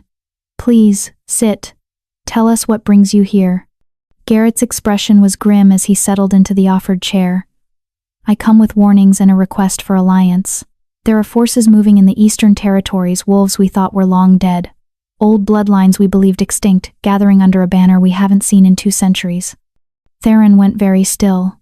What banner? The Red Crescent, Garrett said. And the words seemed to suck the warmth from the room. The blood wars are starting again. Elena looked at Theron and saw something she'd never seen in his face before. Fear. Chapter 9. The Rising Storm. The Red Crescent. Even the name seemed to carry weight. Seemed to make the shadows in the corners of the room grow darker and more oppressive. Elena had heard whispers of the blood wars in her history lessons as a child. Old stories about ancient conflicts that had nearly destroyed the wolf packs entirely. But she'd always thought they were just that. Stories. Cautionary tales from a darker time. The expression on Theron's face told her they were very, very real. I need to see the evidence, Theron said, his voice carefully controlled. Through their bond, Elena could feel the storm of emotions he was keeping locked down. Old memories. Old pain. Old rage that had never fully healed. Garrett pulled a leather satchel from his coat and extracted several photographs. He spread them across the table with hands that weren't quite steady. These were taken by my scouts 3 days ago at the ruins of Blackmore Keep, 50 miles east of Ironwood Territory. Elena leaned forward to study the images. They showed wolves, dozens of them gathered in what looked like a military formation. But it was the banner hanging from the ruined keep's tower that made her breath catch. A red crescent moon, dripping what looked like blood, on a field of absolute black. How many? Theron asked, his jaw tight. At least 200 that we've confirmed, Garrett replied. But my scouts report more arriving daily. They're recruiting from rogue populations, from outcasts, from packs that feel disenfranchised by the current territorial agreements. He looked at Theron seriously. They're using your name, by the way, claiming that the Alpha King has grown soft, that the old ways are being forgotten, that it's time for a return to pure wolf culture. Pure wolf culture, Theron repeated with dark amusement. That's what they're calling it now? When I fought them 200 years ago, they called it culling the weak and survival of the strongest. Different words, same genocidal philosophy. Elena felt a chill run down her spine. What exactly are the blood wars? The history I learned in school was vague. Because the victors, those of us who survived, agreed never to speak of it in detail, Theron said. His violet eyes had gone distant, seeing things Elena couldn't. The blood wars were an attempt by extremist factions to eliminate what they called diluted bloodlines. Basically, they wanted to kill anyone who wasn't pure alpha stock. Betas. Omegas. Anyone with mixed heritage. Anyone who showed weakness or deviation from their ideal. Eugenics, Elena said flatly. They were practicing eugenics. On a massive scale, Garrett added grimly. Over 50,000 wolves died in the 3 years the wars lasted. Entire packs were wiped out. Bloodlines that had existed for millennia were extinguished. It only ended when King Theron and a coalition of alphas from across the territories united to crush the Red Crescent's leadership. We thought we'd eliminated them completely, Theron said. We hunted down every member, every sympathizer, every wolf who'd sworn allegiance to their cause. But clearly, we missed some. Or, his eyes narrowed, someone's resurrected the ideology and recruited a new generation. Garrett nodded. My intelligence suggests it's a combination. There are a few old survivors wolves who went into deep hiding and waited for the right moment to emerge. But most of the current membership is young, wolves who've been radicalized by propaganda about returning to traditional values and wolf purity. And they've chosen now to make their move, Elena said, pieces clicking together. When do you think they'll attack? That's the question, Garrett replied. They're still in the gathering phase, recruiting, training, stockpiling resources. My analysts estimate we have 3 to 6 months before they're ready for a major offensive.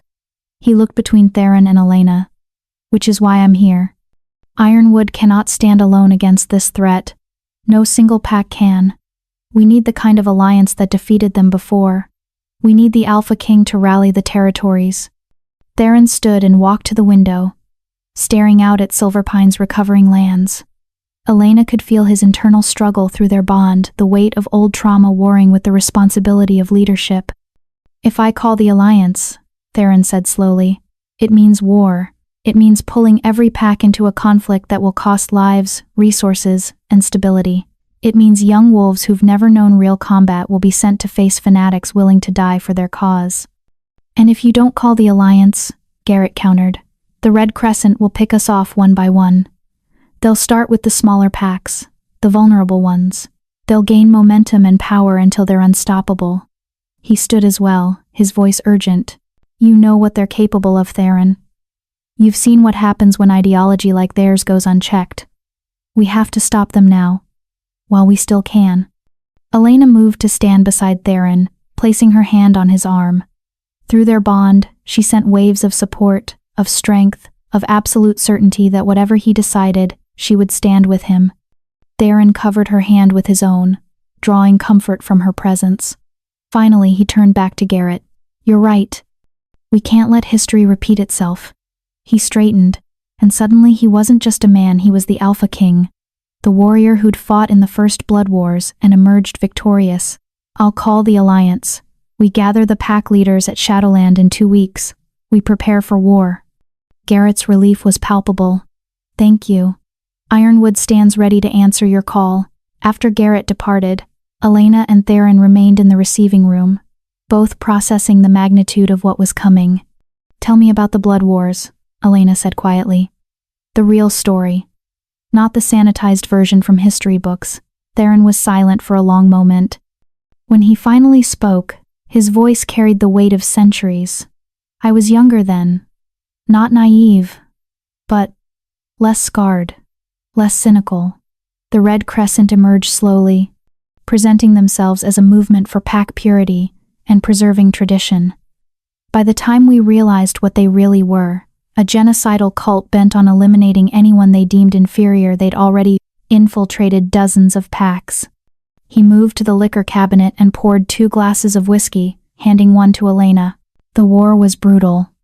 They didn't just attack warriors, they targeted pups, elders, anyone they considered weak. They burned entire pack houses with families inside. They poisoned water supplies. They used tactics designed to maximize suffering and terror. Elena felt sick. How did you finally defeat them? We had to become as ruthless as they were, Theron said, and the pain in his voice told Elena this still haunted him. We tracked them to their stronghold at Blackmoor, keep the same place Garrett's scouts just found the new recruits. We laid siege for 3 months. When we finally breached the walls, the fighting was savage. Hand to hand. Wolf against wolf. The keep ran red with blood. That's where the name Blood Wars truly came from. He drank deeply from his glass. We killed their leader, a wolf named Malachi Redclaw, and every member of his inner circle. Then we hunted down the survivors across the territories. It took years, but we thought we'd eliminated the threat completely. And now they're back, Elena said. Now they're back, Theron agreed. Which means either we were less thorough than we thought, or someone's been quietly rebuilding the movement for decades, waiting for the right moment. Elena set down her glass and turned to face him fully. What do you need from me? From Silverpine? Everything, Theron said honestly. This isn't just Shadowland's fight. Every pack will need to contribute warriors, resources, intelligence. Silverpine is still recovering. But we're strong enough to stand, Elena interrupted. And we will. These extremists want to eliminate weak bloodlines. I'm living proof that their ideology is garbage. 6 months ago, they would have called me weak, worthless, someone to be culled. Now I'm alpha of my own pack and mated to the Alpha King. Let them come. I'll show them what we can do. Theron smiled, genuinely smiled for the first time since Garrett had mentioned the Red Crescent. That's my mate. Fierce, even in the face of genocidal fanatics. I learned from the best, Elena said, echoing her earlier words. Then, more seriously, what's our timeline? What needs to happen in the next 2 weeks? Theron shifted into strategic mode, his mind already working through the logistics. First, we send messengers to every pack in the Northern Territories. Not requests, commands. The Alpha King is calling an alliance, and attendance is mandatory. Any pack that refuses will be considered hostile. He began pacing, the way he always did when planning complex operations. Second, we need to accelerate Silverpine's military readiness. Your pack members have basic training, but they're not prepared for this level of combat. I'll send some of my best warriors to drill your fighters. We have 2 months, maybe less, to turn farmers and craftsmen into soldiers. Third, Elena added, picking up his thread, we need intelligence. Garrett's scouts provided good information, but we need more. Numbers, leadership structure, supply lines, strategic objectives. Everything. Exactly. Theron stopped pacing and looked at her. Which brings me to something difficult. The intelligence gathering will be dangerous. It will require infiltration, possibly capture of Red Crescent members for interrogation. It's not pretty work. You're asking if I'm willing to do what's necessary, Elena said. The answer is yes. These wolves want to create a world where people like me don't exist. Where anyone who doesn't fit their narrow definition of pure is eliminated. I'll do whatever it takes to stop them. Theron crossed to her and cupped her face in his hands. You're sure? Once we start down this path, there's no turning back. War changes people, Elena. Even necessary wars. Even righteous ones. I'm already changed, Elena reminded him. I was murdered and reborn. I survived poison and betrayal and a 300-foot fall. A war isn't going to break me now. No, Theron agreed softly. I don't suppose it will. The next 2 weeks were a whirlwind of preparation that left Elena feeling like she was living in a perpetual state of controlled chaos. Messengers rode out to every corner of the Northern Territories, carrying the Alpha King's summons. Responses came back swiftly, most pledging immediate support. A few requesting clarification, none outright refusing. The memory of what happened to those who opposed the Alpha King during the First Blood Wars was apparently still fresh enough to compel cooperation. Silverpine's transformation accelerated again, but this time the focus shifted from agricultural recovery to military readiness. Theron sent 10 of his elite warriors, veterans of countless border conflicts, to train Silverpine's fighters. What had been casual sparring became brutal combat drills. What had been theoretical weapon training became practical exercises in killing efficiently. Elena threw herself into the training alongside her pack members. She wouldn't ask anyone to do something she wasn't willing to do herself. She learned tactical formations, coordinated pack attacks, and the brutal efficiency of combat in wolf form. The white wolf was powerful, yes, but power without discipline was just rage. She needed to be a weapon her pack could rely on. Gideon Thornfield proved invaluable, his military background from his youth coming back as he helped coordinate the training rotations and supply logistics. Raina Steele, the head of security Elena had appointed, revealed a tactical mind that impressed even Theron's veterans. Slowly, steadily, Silverpine was becoming something it had never been before, a military force. But preparation wasn't all combat training. Elena also spent hours in council meetings, coordinating with other pack leaders who were doing their own preparations. She learned about supply chains and communication networks, about medical triage and evacuation routes, about all the unglamorous logistics that made the difference between victory and defeat. Through it all, Theron was a constant presence, sometimes literally at her side, sometimes connected through their bond even when separated by miles. He pushed her, challenged her, forced her to think like a general rather than just a warrior. And in the quiet moments between crises, he held her and reminded her why they were fighting. For Pack, Theron would say. The old warrior's prayer. For territory, Elena would respond. For the future, for those who can't fight, for survival, for life itself. It became their ritual, their reminder of what mattered when the weight of impending war threatened to crush them both. The day of the Alliance gathering arrived with crisp, clear weather that seemed at odds with the gravity of the occasion. Silverpine's delegation departed for Shadowland at dawn. Elena, Gideon, Reyna, and 6 warriors representing different aspects of pack life. They traveled in convoy with delegations from 3 smaller packs who bordered Silverpine territory, strength in numbers even for this relatively short journey. Shadowland's fortress was impressive, in a way that Silverpine's manor house could never be. Built into the mountain itself, the structure was part castle, part cave system, defensible and imposing. As their convoy approached, Elena could see other delegations arriving, banners representing packs from across the territories, alphas and their chosen warriors gathering for war. The grand hall where the meeting would be held was enormous, easily capable of holding 500 wolves. Ancient banners hung from the rafters, remnants of the First Alliance, the one that had defeated the Red Crescent 2 centuries ago. Seeing them now felt like both inspiration and warning. Theron stood at the head of the hall on a raised platform, looking every inch the Alpha King. He wore formal armor, ceremonial but functional, black metal etched with silver that caught the light like moonlight on water. His violet eyes scanned the gathering crowd, cataloging faces, assessing loyalty, calculating who could be counted on when the fighting started. When his gaze landed on Elena, something in his expression softened. Just for a moment, just enough for her to see it through their bond, pride, love, and bone-deep gratitude that he wouldn't face this alone. The hall slowly filled with pack leaders and their delegations. Elena recognized Alpha Garrett from Ironwood, standing with 3 of his most trusted warriors. She saw representatives from Stormcrest, Crimson Fang, Silverstream, Night Hollow, and dozens of other packs whose names she was still learning. Hundreds of wolves, all gathered because the Alpha King had called them. When the last delegation entered and the massive oak doors closed with a resounding boom, Theron stepped forward. He didn't raise his voice, didn't shout or demand attention. He simply radiated alpha authority so powerful that every wolf in the hall turned to face him and fell silent. 200 years ago, Theron began, his voice carrying to every corner of the hall, our people faced extinction. The Red Crescent rose up with a vision of wolf purity that was really just genocide in a prettier package. They killed 50,000 of our kind before we stopped them.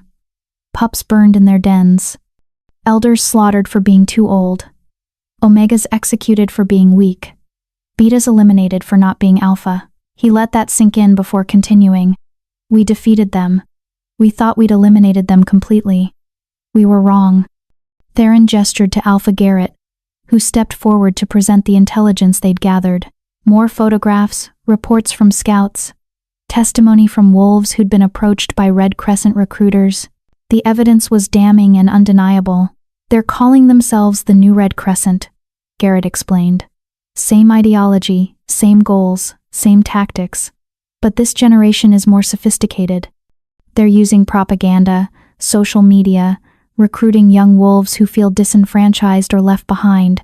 They're presenting themselves as champions of tradition while hiding their true genocidal intent until recruits are too deep in to back out. A murmur ran through the crowd. Some wolves looked shocked. Others looked angry. A few in Elena made careful note of who looked uncomfortable, as if the Red Crescent's rhetoric resonated with beliefs they held but had never voiced. "How many have they recruited?" called out an alpha Elena didn't recognize. "Confirmed numbers are around 400, Garrett replied. "But we suspect there are sympathizers hidden within established packs who haven't declared themselves yet. The First Blood War taught us that the Red Crescent's greatest weapon was infiltration." The uncomfortable murmuring grew louder. Everyone in the hall was suddenly looking at their neighbors with suspicion, wondering who might be a hidden enemy. Theron raised his hand, and silence fell again. "Which is why we're not going to rely on trust alone. Every wolf who pledges to this alliance will undergo verification. Blood oaths. Pack magic. Binding spells that prevent betrayal. It's invasive and uncomfortable, but it's necessary. Anyone who refuses verification will be asked to leave the territories until this conflict is resolved." "That's extreme," someone protested. "So is genocide," Theron replied flatly. "We will not repeat the mistakes of the past. We will not allow infiltrators to undermine us from within. You want to be part of this alliance? You prove your loyalty. No exceptions." Elena watched the crowd's reaction. Some wolves nodded in agreement. Others looked affronted. But no one left. The threat of the Red Crescent was real enough that even the proud and stubborn were willing to submit to verification. "Now," Theron continued, "let's discuss strategy." For the next 3 hours, the Alliance hammered out plans. Defensive positions were assigned. Supply lines were established. Communication protocols were created. Intelligence gathering operations were approved. And most importantly, a command structure was formalized. Theron as Supreme Commander, with a council of experienced alphas serving as generals, and specialized units formed for different types of combat. Elena found herself appointed to the council as the representative for newly restored packs. It was a political move showing that the Alliance valued recovery and rebuilding, not just raw military power. But it was also practical. Elena's recent experience fighting corruption and healing cursed territory gave her perspective others lacked. As the meeting finally wound down, Theron made one final announcement. The Red Crescent will make their move within 3 months. Possibly sooner. They know we're gathering. They know we're preparing. They'll want to strike before we're ready. He looked around the hall, meeting the eyes of every alpha present. So we don't give them that chance. 2 weeks from now, we launch a preemptive strike against their stronghold at Blackmore Keep. We hit them hard, hit them fast, and we remind them what happens when they threaten our people. The hall erupted in howls of approval. This was what warriors understood, not just defense, but decisive action. Not waiting for the enemy to come to them, but taking the fight to the enemy's doorstep. Elena joined the howls, her wolf surging close to the surface. She was ready. Silverpine was ready. The Alliance was ready. Let the Red Crescent come. Let them test the White Wolf and the Alpha King and see how quickly their ideology crumbled against the reality of united strength. The Blood Wars had begun again, but this time they would end before they truly started. That night, after the delegations had been shown to their quarters and the fortress had settled into an uneasy quiet, Elena found Theron on the battlements overlooking the valley below. He stood alone, hands braced on the stone wall, staring out at the darkness. She approached silently and wrapped her arms around him from behind, resting her cheek against his back. Through their bond, she felt what he wouldn't say aloud, the fear that history was repeating, that he would lose people he cared about, that this war would cost more than any of them were prepared to pay. "We'll win," Elena said quietly. "We're stronger than them, smarter than them, and we have something they don't." "What's that?" Theron asked, his voice rough. "A reason to fight that isn't just hate," Elena replied. "They fight to destroy. We fight to protect. That makes all the difference." Theron turned in her arms and pulled her close, burying his face in her hair. "I can't lose you," he whispered. "I survived 200 years alone. I can't go back to that. Not after knowing what it's like to have you." "You won't lose me," Elena promised, though she knew it was a promise she might not be able to keep. War didn't care about love or bonds or fate. War just consumed. "But if something happens, if things go wrong, you have to promise me something. Anything." "You keep fighting," Elena said fiercely. You don't give up. You don't fall into despair. You finish this. You protect the people who need protecting. You become the king they need, even if it costs you everything. Promise me." Theron pulled back to look at her, his violet eyes shimmering with unshed tears. "I promise. But only if you promise me the same. If I fall, you keep leading. You keep Silverpine strong. You keep the Alliance together. You become the queen I know you can be." "I promise," Elena said.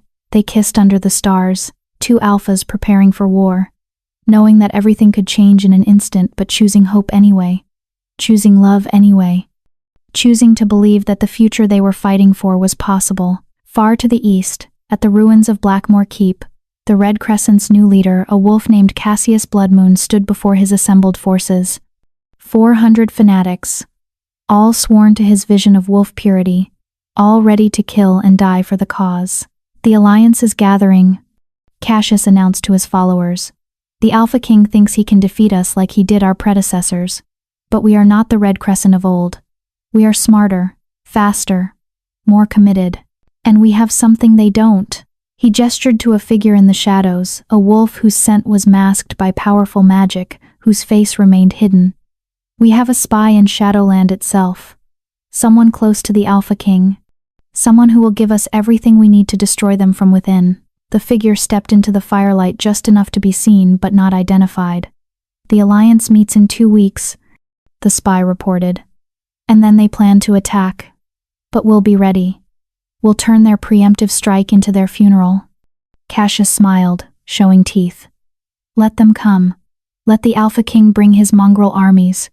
We'll paint the stones of Blackmore Keep with their blood and build our pure world on their bones." The Red Crescent howled their approval, the sound echoing across the ruins like a promise of death. The blood wars had begun, and only one side could survive. Chapter 10. The Final Battle. The 2 weeks between the Alliance meeting and the assault on Blackmore Keep passed in a blur of final preparations. Every dawn brought new intelligence. Every sunset brought new concerns. The Red Crescent's numbers had swollen to nearly 600 faster recruitment than anyone had anticipated. But the Alliance had grown as well, with over 1,000 warriors now pledged to Theron's command. Elena stood in Shadowland's war room 3 days before the planned attack, studying the detailed maps and tactical plans spread across a massive table. Theron was beside her, along with Alpha Garrett, Reyna Steele, and 4 other high-ranking commanders. They'd been at this for 6 hours, refining the assault strategy, accounting for every variable they could imagine. "The keep has 3 points of entry," Reyna explained, pointing to the map. "The main gate, which will be heavily defended. The eastern postern gate, which is smaller but potentially less guarded, and the old siege tunnel on the northern face, which may or may not still be accessible." "The tunnel is a death trap," Alpha Garrett said grimly. "If they know about it, and they should, given their use of the keep, they'll have it rigged to collapse or filled with defenders. Anyone who goes in that way won't come out." "Unless we use it as a distraction," Elena suggested. All eyes turned to her. "We send a small force volunteers who know the risks to make noise at the tunnel. Draw defenders away from the main assault points. It's not about actually breaching through the tunnel. It's about making them split their forces." Theron studied the map, his tactical mind working through the implications. It could work. But Elena's right, it would have to be volunteers. "I won't order anyone into a position that's almost certainly suicide. I'll lead the tunnel team," a voice said from the doorway. Everyone turned. Gideon Thornfield stood there, having entered so quietly no one had noticed. The old warrior's face was set with determination. "Gideon, no," Elena protested immediately. "You're my second in command. Silverpine needs you." "Silverpine needs you," Gideon corrected gently. "I'm old, Luna. I've lived a full life. I've seen my children grow, my grandchildren born. But these young wolves?" He gestured to the map. "They have their whole lives ahead of them. If someone needs to draw fire and possibly die doing it, it should be someone who's already had their time." "You're not that old," Elena argued, but she could feel through her alpha senses that Gideon had already made his decision. His mind was set. "I'm old enough," Gideon said with a sad smile. And I'm volunteering. That's my right as a free wolf. Theron met Elena's eyes, and she felt his support through their bond even as her heart broke. We accept your offer, Gideon Thornfield, Theron said formally. And we honor your courage.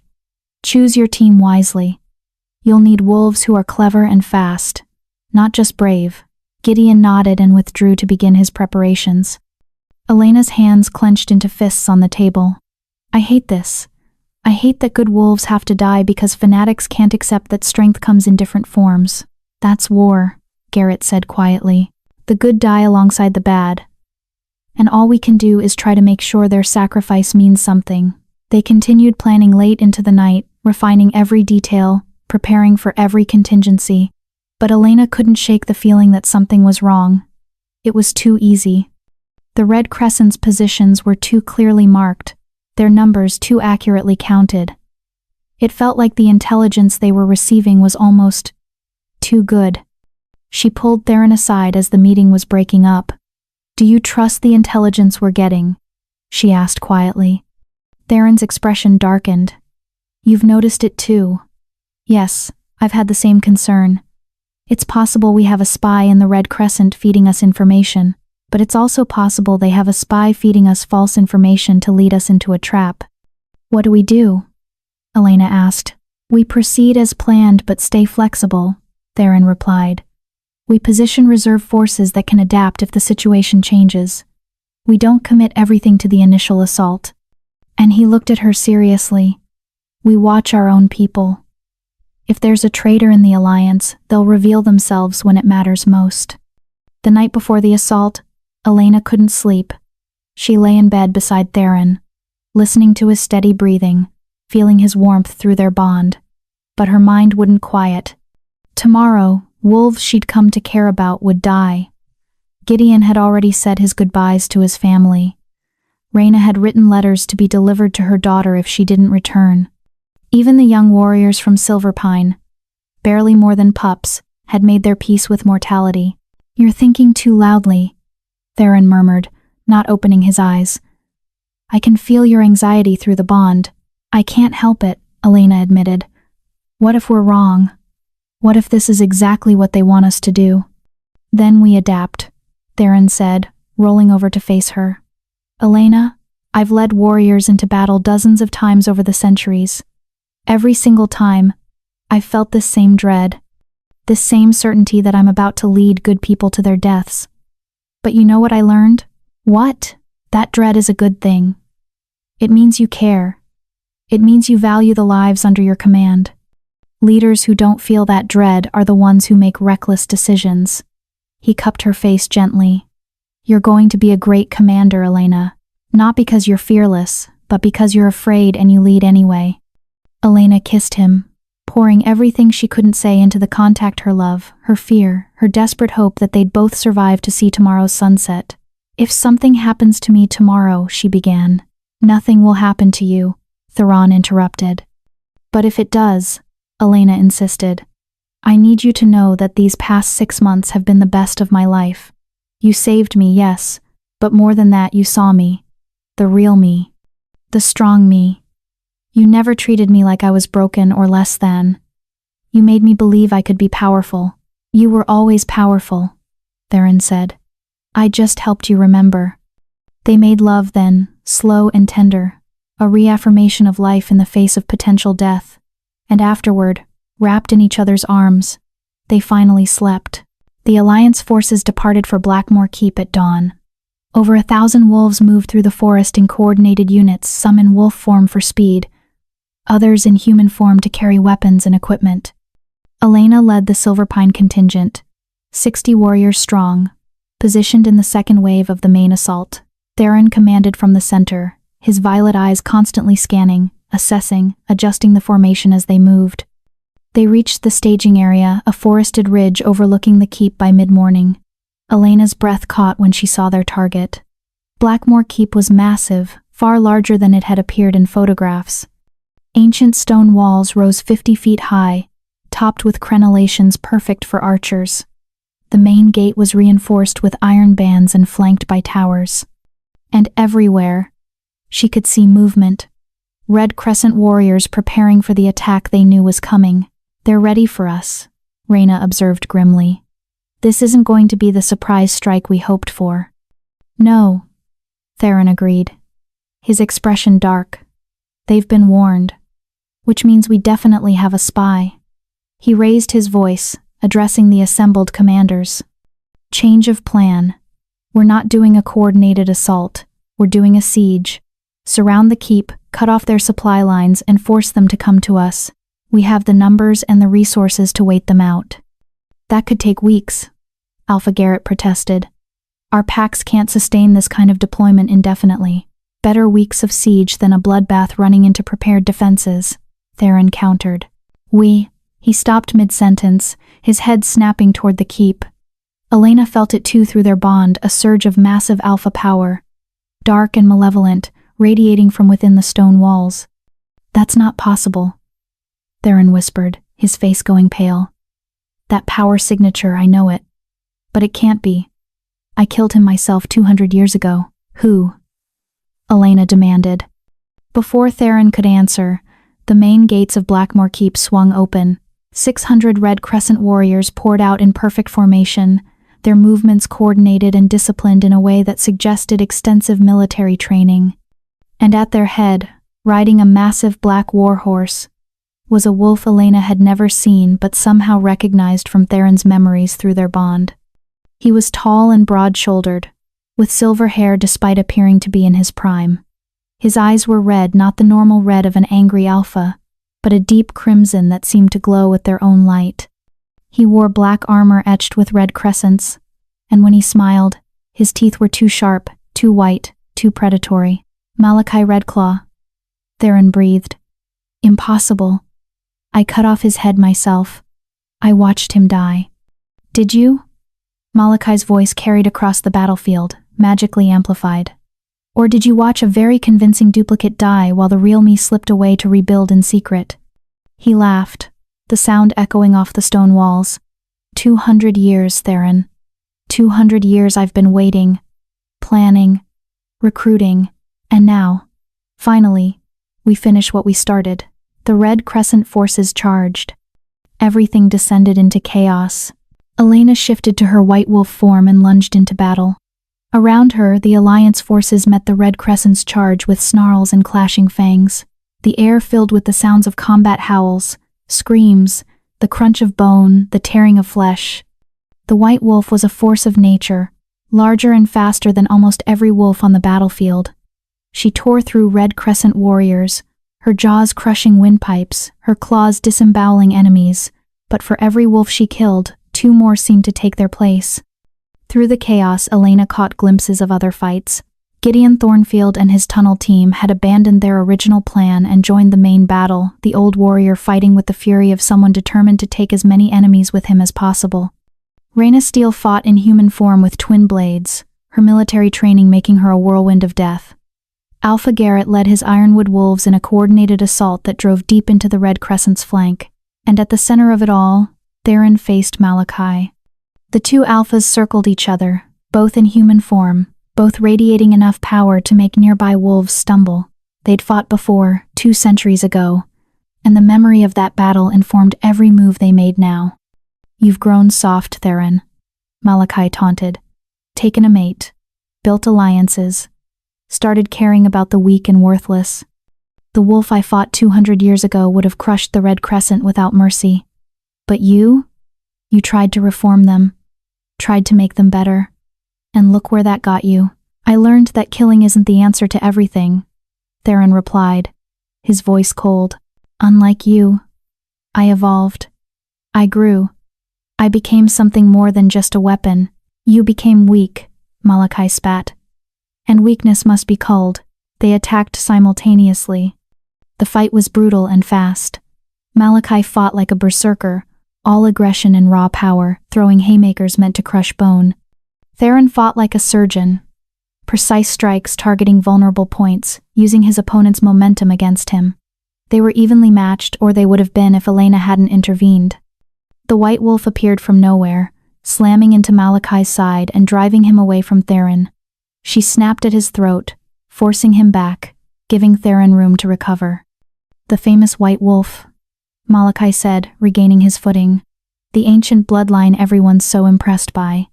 Let me show you what real power looks like." He shifted, but not to a normal wolf. The creature that emerged was massive, easily twice the size of any natural wolf, with red eyes that glowed like coals and black fur that seemed to absorb light. This was something else. Something twisted. Something wrong. "Blood magic," Theron snarled, shifting to his own wolf form. "You've been using forbidden rituals. That's how you survived. That's how you've stayed young." The two massive wolves, Theron's midnight black with violet eyes, Malachi's unnatural nightmare form, charged each other. The white wolf joined the fray, and the battle became a three-way hurricane of fang and claw. Around them, the larger battle raged. The Alliance was holding, but barely. The Red Crescent's fanaticism made them fearless, willing to die for their cause, and they were taking Alliance warriors with them. Elena caught glimpses of wolves she recognized falling. Their lives ended in seconds of brutal violence. Then she saw it. In the chaos of the battle, one of the Alliance wolves, a male from Stormcrest Pack, suddenly turned on his own companions.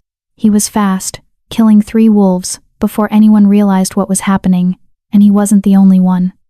Across the battlefield, perhaps a dozen Alliance wolves revealed themselves as Red Crescent infiltrators, attacking from within.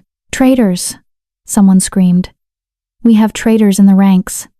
The Alliance's coordination shattered as wolves turned on each other, unable to tell friend from foe.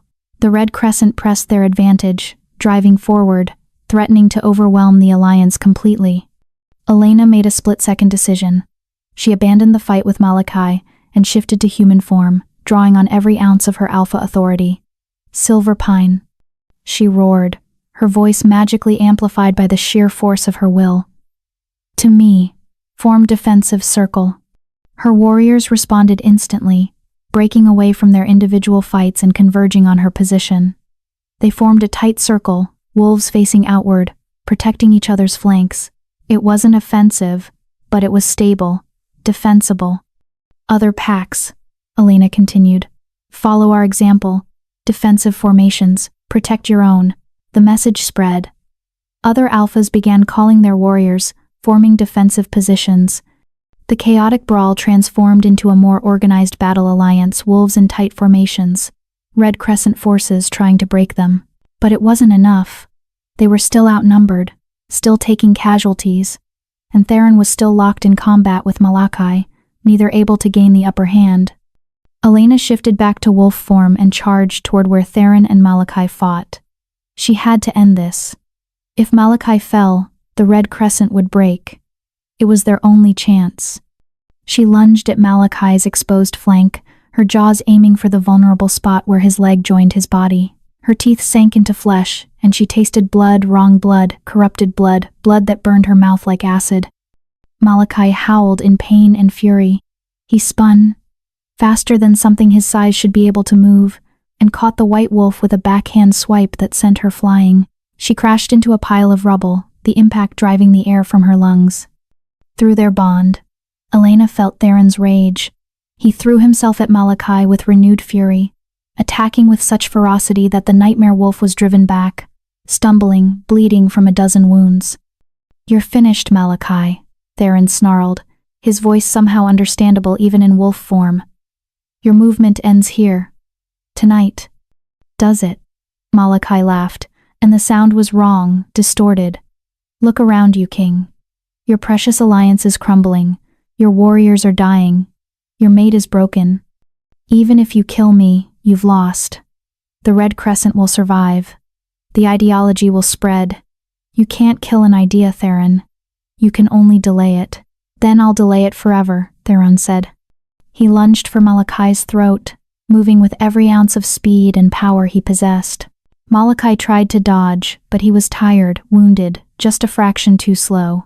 Theron's jaws closed around Malachi's throat and bit down with the force of 2 centuries of rage and pain and determination. There was a sickening crunch of vertebrae separating, and Malachi's massive body went limp. But as he died, Malachi managed one final act. His claws, still charged with blood magic, raked across Theron's side, opening wounds that glowed with an eerie red light. Cursed wounds. Mortal wounds. Theron collapsed beside Malachi's corpse, his wolf form flickering, struggling to maintain shape. "No!" Elena screamed. She scrambled to her feet and ran to him, shifting back to human form as she dropped to her knees beside him. "Theron." "No, no, no, you're not dying. You can't die. I won't let you." "Elena." Theron's voice was weak, his violet eyes dimming. "The battle. You have to. Finish the battle. The battle can wait."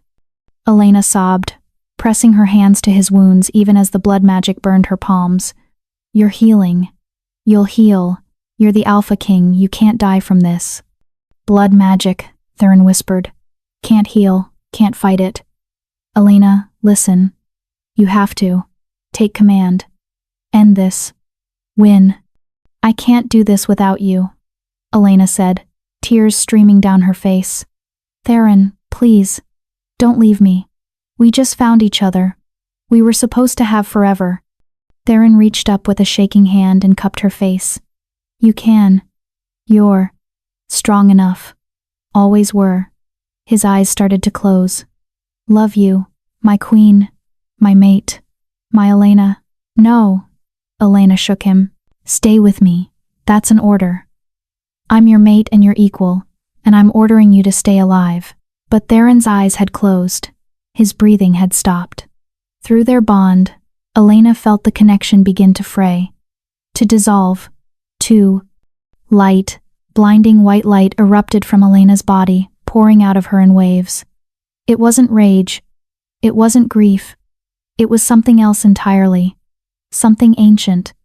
Something that had been sleeping in her bloodline for generations, waiting for the right moment to emerge. The light washed over Theron's body, and where it touched, the blood magic burned away. The cursed wounds began to close. Color returned to his face, and his eyes, those beautiful violet eyes, snapped open. "What?" Theron gasped, sitting up. "How?" "I don't know," Elena said, staring at her hands which still glowed with that strange light. I couldn't let you go." And something inside me woke up. Around them, the battle had stopped. Every wolf on the battlefield, Alliance and Red Crescent alike, had frozen, staring at the white wolf who glowed like a living star. The light emanating from Elena washed over the battlefield, and where it touched Red Crescent wolves, something changed. The fanatical hatred in their eyes flickered, dimmed, was replaced by confusion. "What's happening?" one of them asked, his voice lost. "Why are we fighting? What are we doing?" The blood magic that had been used to corrupt them, to amplify their hatred and fanaticism, was being burned away by Elena's light. They were seeing clearly for the first time in months or years, and what they saw horrified them. "We killed them," another Red Crescent wolf whispered, staring at the bodies of Alliance warriors. "We killed our own kind. For what? For an ideology we can barely remember believing in. What have we done?" The Red Crescent formation collapsed as wolves began dropping their weapons, falling to their knees, some weeping openly as the full weight of their actions crashed down on them. Elena let the light fade, suddenly exhausted. She swayed, and Theron caught her, his strength already returning thanks to her healing. "What was that?" Alpha Garrett asked, approaching cautiously. "What did you just do?" "I have no idea," Elena admitted. "But I think my bloodline carries more than just ancient wolf powers. I think there's healing magic too. Purification magic, the ability to burn away corruption and show truth. Theron shook his head in wonder. "That's not wolf magic. That's older. Much older. Elena, I think you might be descended from the original Lycan healers, the ones who could cure madness and break curses. That bloodline was thought to be extinct. Apparently not," Elena said weakly. The battle was over. Malachi Redclaw was dead, truly dead this time, his body already turning to ash as the blood magic sustaining it failed. The Red Crescent forces had surrendered, their fanaticism broken by Elena's purification, and the Alliance, though battered and bloodied, had survived. But the cost had been high. Gideon Thornfield lay among the dead, his brave heart finally stilled. Reyna Steele had survived but lost her left arm. Dozens of other warriors would never see their homes again.